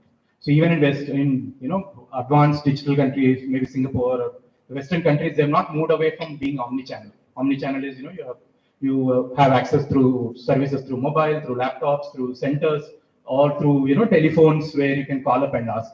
Somewhere I feel the complete digital is not possible. It's a utopia. So even most Western countries, even New York City, for instance, I was reading an article 6 months ago where they were talking about a specific scheme for the elderly, which did not get enough attention. The budget was lying because nobody knew of it. So they started then reaching out, having these centers at public libraries, and then suddenly 3 months later they realized that this large outreach helped them get more beneficiaries. So I believe the government should not move away from being omni-channel. While digital etc. has made life easier, maybe to 95% of the people, there could still be 5% that could be left out. So towards inclusion, towards everything else. I also believe I think we have to distinguish between two things. One, on the citizen side, for example, things like bill payments have become very, very easy. Private players have also played a role. They send reminders, etc. Well, I think similar thing is lacking on the government side. So you don't get a reminder when your passport is about to expire. You will have to check and go. You don't get a reminder when your driving license is about to expire. I think governments, these are small things, and low-hanging fruits which could kind of transform the vision of transform how citizens perceive e-services. I also see a move towards super apps. So currently, we have the Umang app from the government of India. We have T-App Folio from the government of Telangana, where it's an effort to integrate all the services as access. But somewhere while it looks complex to begin with, I think we are more and more moving towards super apps, even in the private space. So I think it's a learning curve, and we'll soon get there. But what I see missing is that mindset of super app is missing. While it is good in G2C, G2B, we don't see that. So I also run a company, so I also bring that perspective. So income tax, for instance, we have a portal for filing, we have a portal for registering PAN, we have another portal for downloading your TDS certificates. While we are moving towards integrating everything, somewhere I feel income tax, which are technically very advanced compared to others, even GST, for instance. We can't do the invoicing through the regular GST portal. There is a separate portal that somebody has to log on to and then do the e-invoicing. Somewhere I think while G2C has moved forward and we've come a long way, and it has made citizens' lives much easier.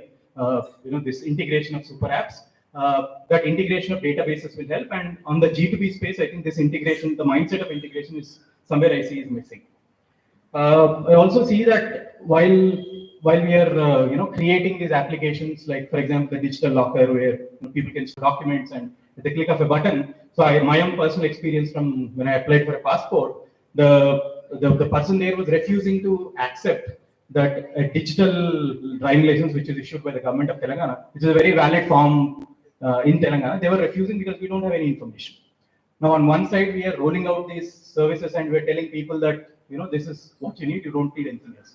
You don't need your wallet. You don't need your paper. Just carry this and a power bank. Maybe your life will be easier. Somewhere this integration is really needed. Integration of data, integration of information, not just integration of access. So to kind of end with, while all these are required, I also think that we are sometimes lacking on grievance redressal. So while we have CP grams and many other state level initiatives, even income tax has their own grievance wing, etc. But we don't have a law that backs grievance redressal, like the right to information, for instance. It's a law made by Parliament. So somewhere that is impacting grievance redressal across the length and breadth of departments. So because these are just guidelines and CP grams do not have the backing of the law, except that there are executive orders. I think somewhere we should move towards making grievance also as a right. Apart from making information, data, and access to services, have more or less now become a right of citizens. I think we should also move towards grievances, because that's how your 360-degree feedback cycle will move in. So to end, we have come a long way. I mean, we wouldn't be standing here talking about all these wonders of technology if not for what we have achieved in the last maybe two and a half decades. But there is still a long way to go, and if we have to, if every citizen has to access this and in a seamless way, I think these are some of the things that could be done. Thank you. I want to thank Shri Dubbudu for the insights that he shared. He very importantly talked about integrated access and not only integrated data and some of the gaps that could have been planned better. But he also said that there's a learning curve for everything, and also in our digital journey there is this question of learning curve. It looks like we have far overshot the time we planned for ourselves. So we are cutting out the second part that we thought that we can question each other sitting on stage, but that we are cutting down. We are straight away going to audience questions, and I believe we have very carefully listened to whatever our esteemed panelists had to share, and you have certainly have some questions in your mind. I mean, I know everybody has a question on income tax. Please, I mean, that will not be acceptable. Let's restrict to I mean 2 questions per panelist, at best 3, so that we can wrap up in the next 10-12 minutes. So anybody for questions, you can raise your hands up. Yeah, I can see. Yeah, somebody in a white shirt, please. The questioner can introduce himself or herself, and then shoot the question. If it's specified to a specific speaker, please also say that. Check the microphone.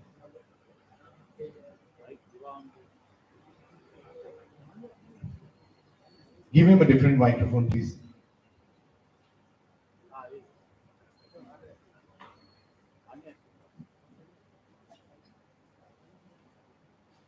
Hello.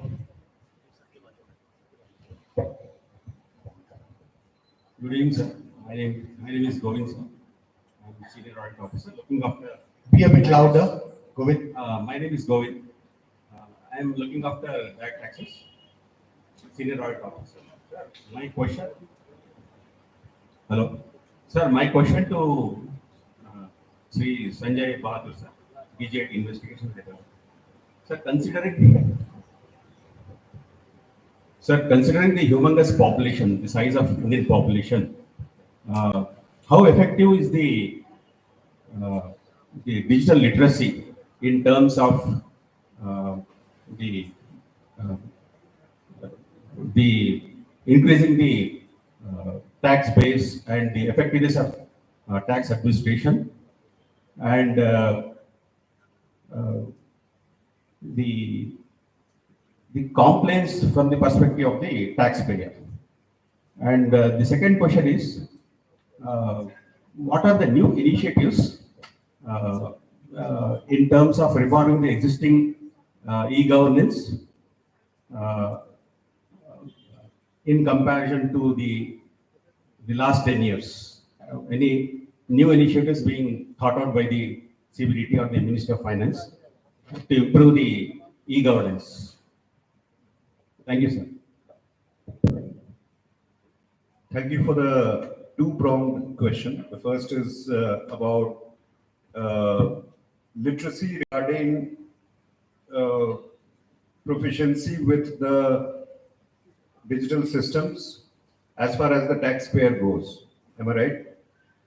Now, understanding there is a digital divide which still has to be still has to be filled, and understanding that the economy, as it grows at the pace that it is going, there are people who are probably not even normally very literate, who are already entering brackets which are tax-paying brackets.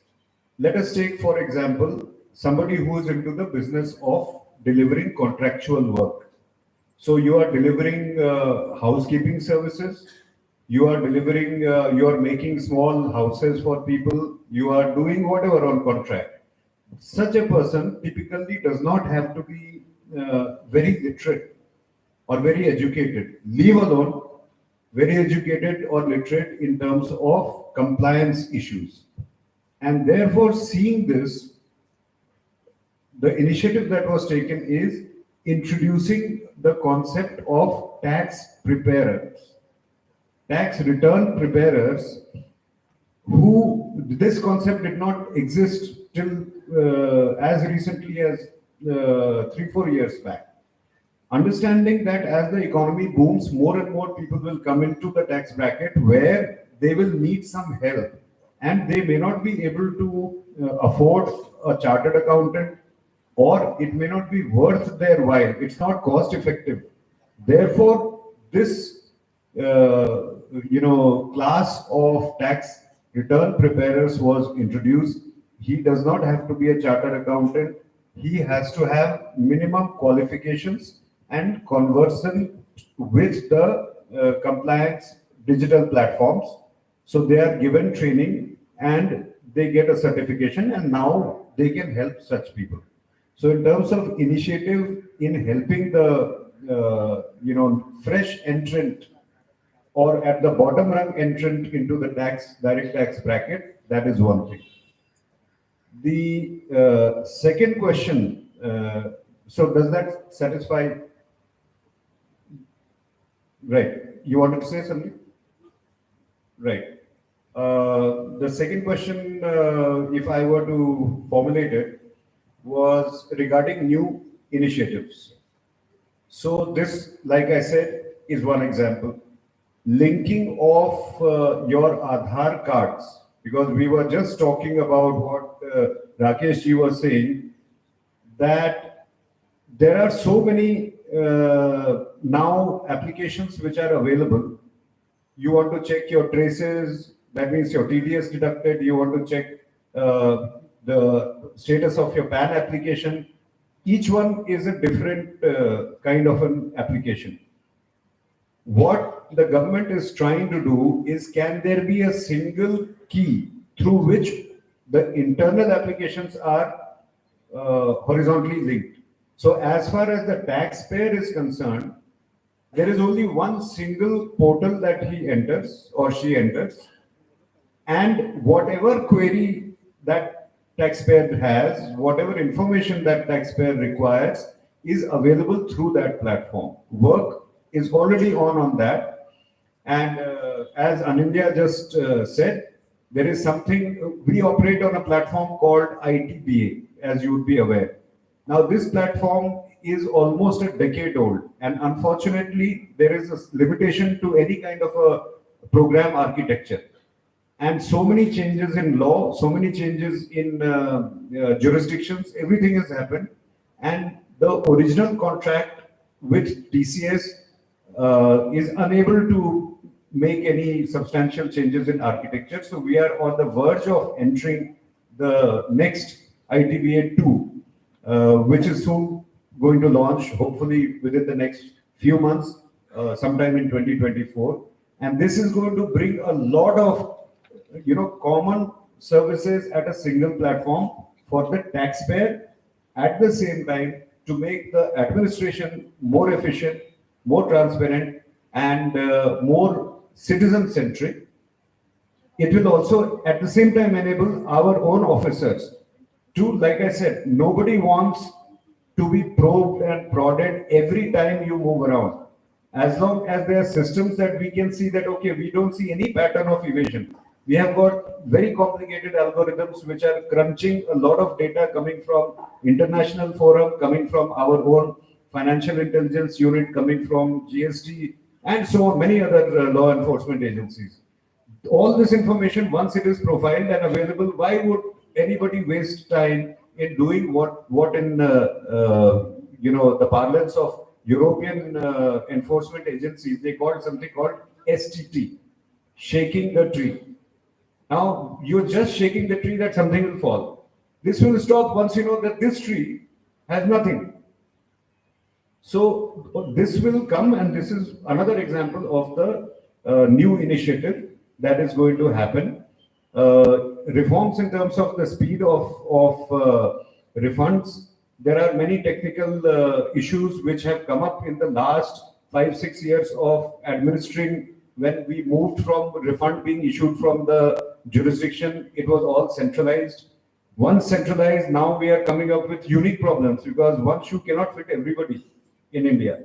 So, that, like I said previously, the job of the nation and of the government is to make it very easy for the taxpayer, who is the citizen, who is the member of that nation, who is the creator of that nation, to make it so easy that one day you will soon forget us. You will soon forget that income tax department exists. And of course, ANINDYA will also forget, and therefore, next, in that year, I won't be called because you will forget. And that is exactly what we want. You should remember. Today, we don't remember earlier days, the electricity inspector used to come, somebody will read your meter reader used to come. We have forgotten. My children have forgotten the postman. Department of Post still exists, but they are functioning in a different manner, doing other things. So I am with you in praying that we should be forgotten. Thank you. Thank you very much, sir. Second question. Good evening, sir, everyone. I think I'm the only one person that is not matching with the group on the dais and out of the dais. I am Dr. O.P. Sharma, representing here National Institute of Plant Health Management, NIPHM in Rajendra Nagar. So, though I was here for last 3-4 hours, but I could not find that how this audit week will be relevant to my organization or me or activities of the institutes. But ultimately, with this discussion, I could find that this audit discussion which is happening, that is very much relevant to my organization. So, because a lot of discussion and some points were raised regarding the agriculture and farmers' welfare also. So that is the ultimate aim of the institute which I belong or my ministry also. So I observed 2-3 things which one that Ranjan sir narrated. That is there is need to some kind of integration. Integration means that NIC or MET is doing everything, the entire central government organizations. So still there is some observation is that some kind of monopoly is there with the NIC, that while issuing the emails or e-office. So that can also be again liberalized once we recognize that this is government organization, this is the government employee, that some kind of liberalization should be there, and that can also be made like digital or issues raised during these two items that can also be made online or digital, so that problem can be solved easily. Likewise, that what are the in Hyderabad itself, state government portal departments are also there for the agriculture or farmers. Same time, many institutes, around 15 central government institutes are also there. But there is no official or digital link between both the organizations. So there is need to get some kind of digital integration with the central government organizations who are located at Hyderabad and with the state government and other government also. So that kind of holistic or broad thinking is required to integrate these things. Thank you very much, sir. Thank you very much. Would you like to take this? Yeah, I think Nimje sir will just address what you wanted to hand over to, because he will be able to, sir will be in a better position to answer the policy of integration. I just wanted to share that Telangana government has already acted on it. For example, our organization, Center for Good Governance, is not a monopoly at all.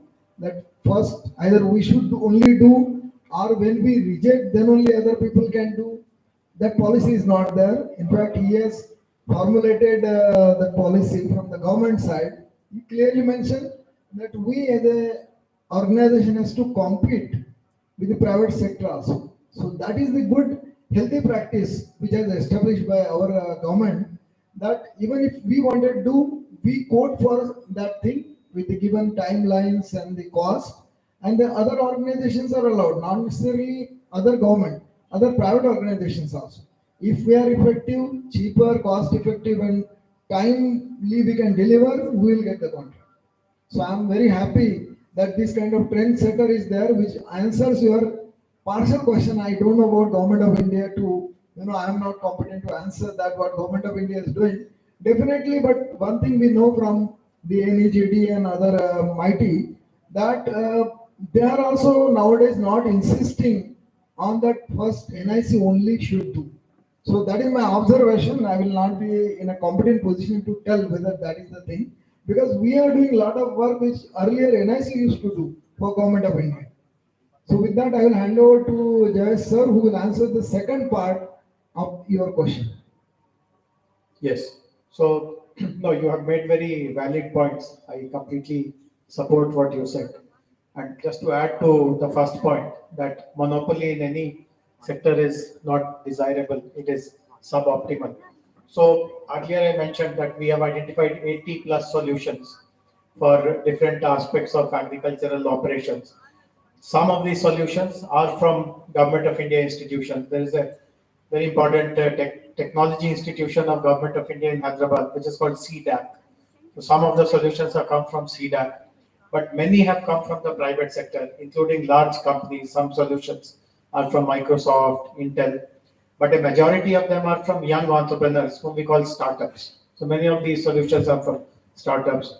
We also have scenarios in which the solution is so complicated that some part has come from a government agency, some from a private agency, some from a startup. And I'll share in 2 minutes a very interesting example, because we are in the middle of election season.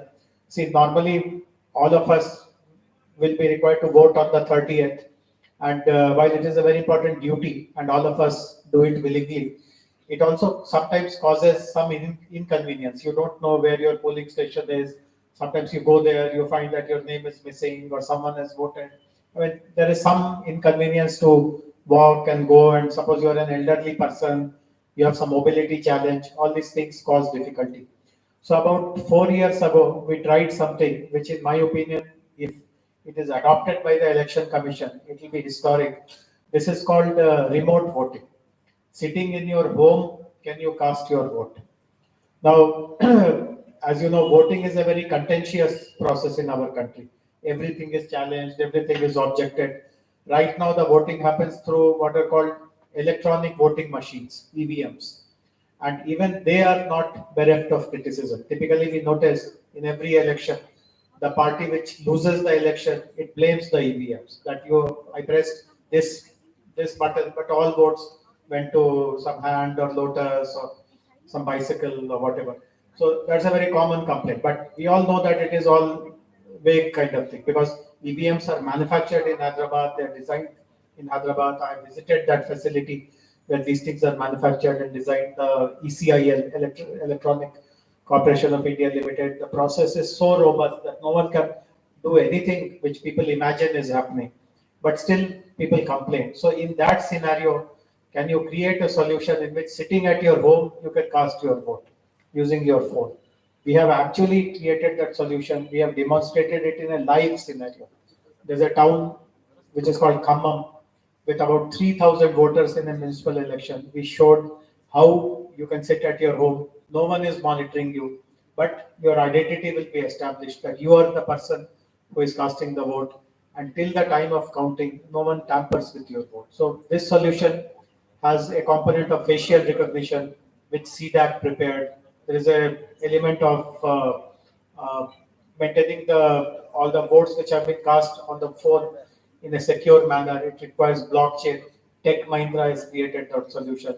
There is a solution to check whether the facial recognition which is coming, is it live or is it a photo of a photo?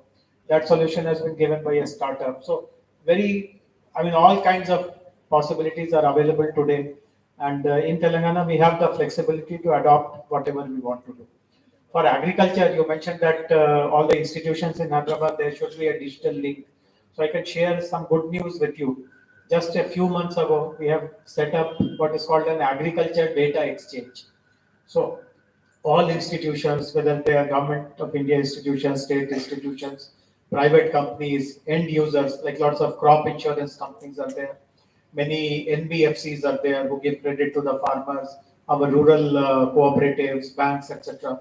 Whoever requires data of different kinds related to agriculture, there is an exchange. And who you are, why do you require the data, what will you do with it, Obviously, how will you maintain privacy, confidentiality? There's a procedure of checking it, and then that data is made available. And if you're commercializing that data, getting some profits out of it, how that profit has to be given back to the farmer, even that provision is made so that you don't misuse someone's data and gain financially. So this is possibly one very good way of how do you create a common kind of a platform where every contributor, every user can get digital in a very easy manner. Thank you very much, sir. I think we have time for only one last question and we will wrap it up there. Okay, Sanjay. Good evening, everyone. I'm Sanjay, Deputy AG Audit and AG Audit Office, Telangana. So first of all, before asking my question, I want to appreciate the role played by CGG and Government of Telangana. Basically, every year we audit a lot of departments and schemes. Whenever we ask for a data or information, they give a database, nice database with the assistance of CGG. It made the life of auditors very easy. Instead of doing a test audit, we are doing 100% audit. So I want to appreciate for that, sir. And my question is to Rajendra Nimje, sir. CGG is at the forefront of this e-governance, developed many apps for the government, and huge amount of personal data is collected, Aadhaar number, name, phone number, everything. So what kind of data privacy and data security steps are at place in the CGG? And actually this question is for everyone. So that is very important, data privacy and data security. Kindness. So very nice, thank you. I think you raised a very important question because today in the world of generation of data, we are generating data at alarming speed. So how do we ensure the privacy is a major concern? Definitely. At CGG, number one, first of all, we are very clear that we are custodians of data. We are not data owners. That's why whenever even a police department or any kind of, the tax departments, they ask us data directly, we politely say that, see, we are the custodian. Whenever the owner says, you please hand over the data in this format with this kind of restrictions, then accordingly we take action on that. That is primarily people have a lot of concerns that this data is with CGG and then, it is accessible. Number one, the access is controlled by the individual owners. Suppose we are working for say intermediate education department, student related data that belongs to Board of Intermediate Education only. So whenever board says only, we can deal with that. We don't give that data access to any private organization or any other government organization also. So there is a strict confidentiality, number one. Number two, how do we protect the data? We have our own data center. We are having ISO 27000 certification to ensure data privacy and security.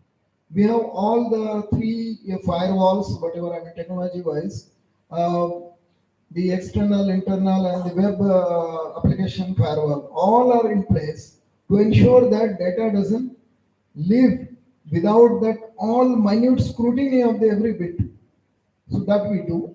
And then there is a data backup policy, the network access policy. There is a policy for even the CGG, because we are having about 300 plus people working on it.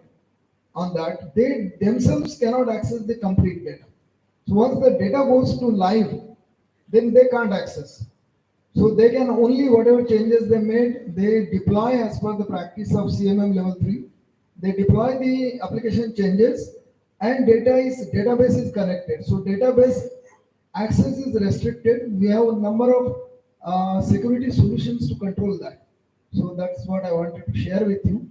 So it is a two-prong approach. The number one, we filter at the original level itself who should get access. We have policies in place. Internally also, what Director General can see, even I cannot see the live data.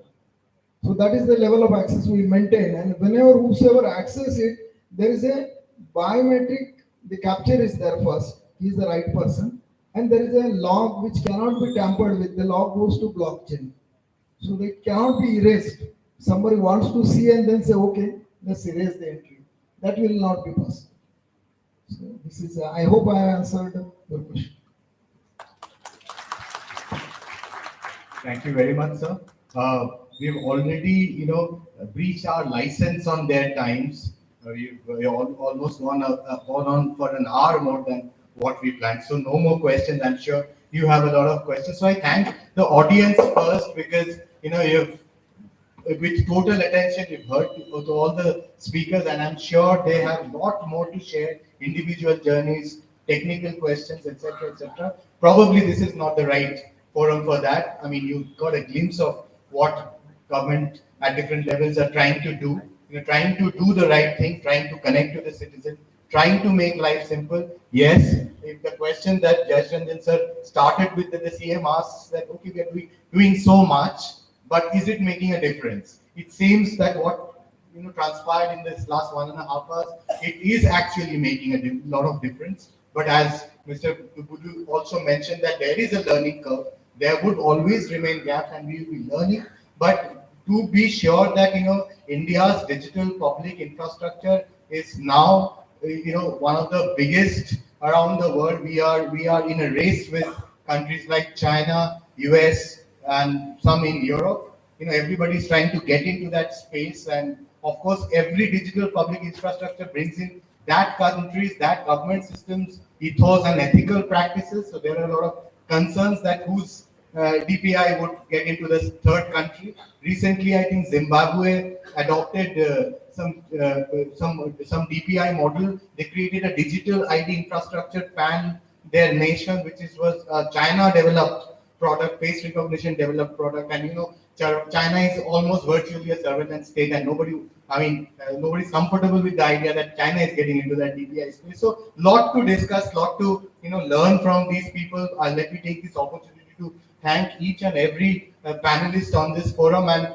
just to respond to Sanjay sir, even we are on that path to become gradually invisible, but not unforgettable. Because we will be doing our jobs in the office, but you will still get audit observations and memos. I mean, we build the nation together. With that, we will end this panel discussion. I give it over to Rakesh for the final part. Thank you, sir. Thank you to all the panel members too. So today's discussion on digital governance and citizen centricity has been nothing short of enlightening. Thanks to all the panel members here who have generously shared their insights and also have shared their time with us. And ladies and gentlemen, it is my distinct privilege to call upon our Director General of Commercial Audit, Shri M.S. Subramaniam ji, to present mementos as token of appreciation to our esteemed panel members. Sir.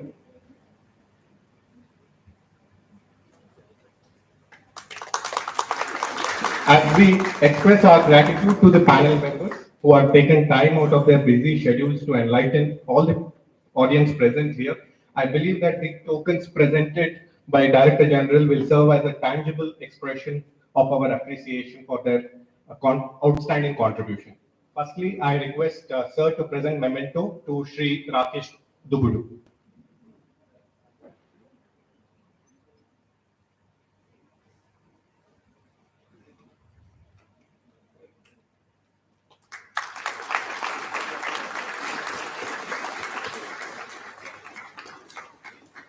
Thank you, sir.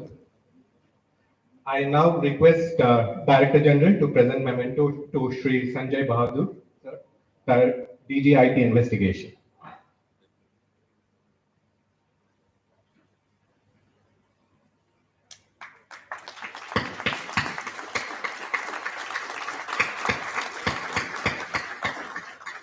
Thank you, sir. I request DG to present memento to Shri Jayesh Ranjan, Principal Secretary, Government of Telangana.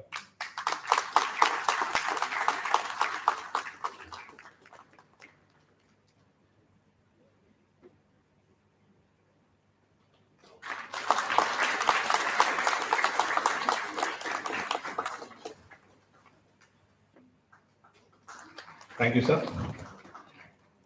I request DG to present memento to Rajendra Nimje, sir, DG, Center for Good Governance.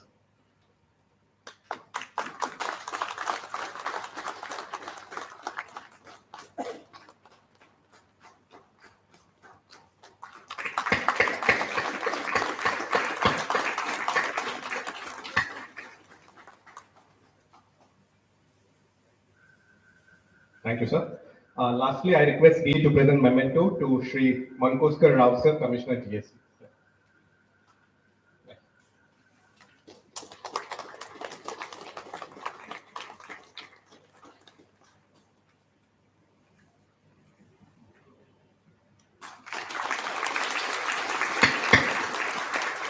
Thank you, sir.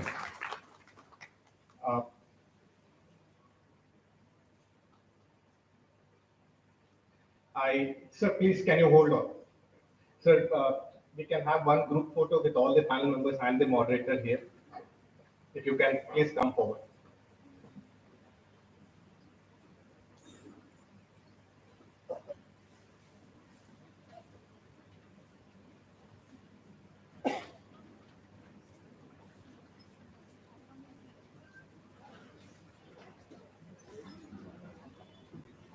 Thank you, sir.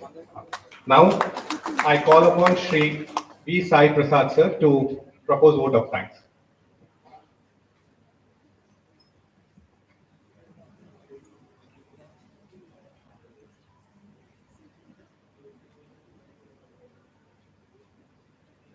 Respected dignitaries on the dais and off the dais, as we draw curtains on this very thought-provoking, very important discussion, a panel discussion on a very important topic, I feel that it is my privilege to propose vote of thanks.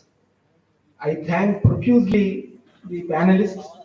Despite their busy schedule, they have taken time to come here and present their valuable views on this topic, and for their excellent exposition on this topic of digital transformation with citizen-centric. They have shared their wide experience. The insightful thoughts shared by them is really relevant to all of us, and it is very educating to all of us. And I also thank the very skillfully orchestrated moderator who had made the entire session very lively. And all of us, we have really enjoyed this panel discussion. But for his orchestration, it would not have been very lively. And I also thank each and everyone. There are many people who have been working behind the curtains to make this entire program a grand success. I thank each one of them in making this program a grand success. I also thank the heads of departments in this complex, and also the railway HOD who is not present today, for making this for their contribution and for making this program a grand success. And last but not the least, I thank all the audience who have been listening to this panel discussion with rapt attention. So thank you all, thank you one and all for your cooperation. Thank you, sir.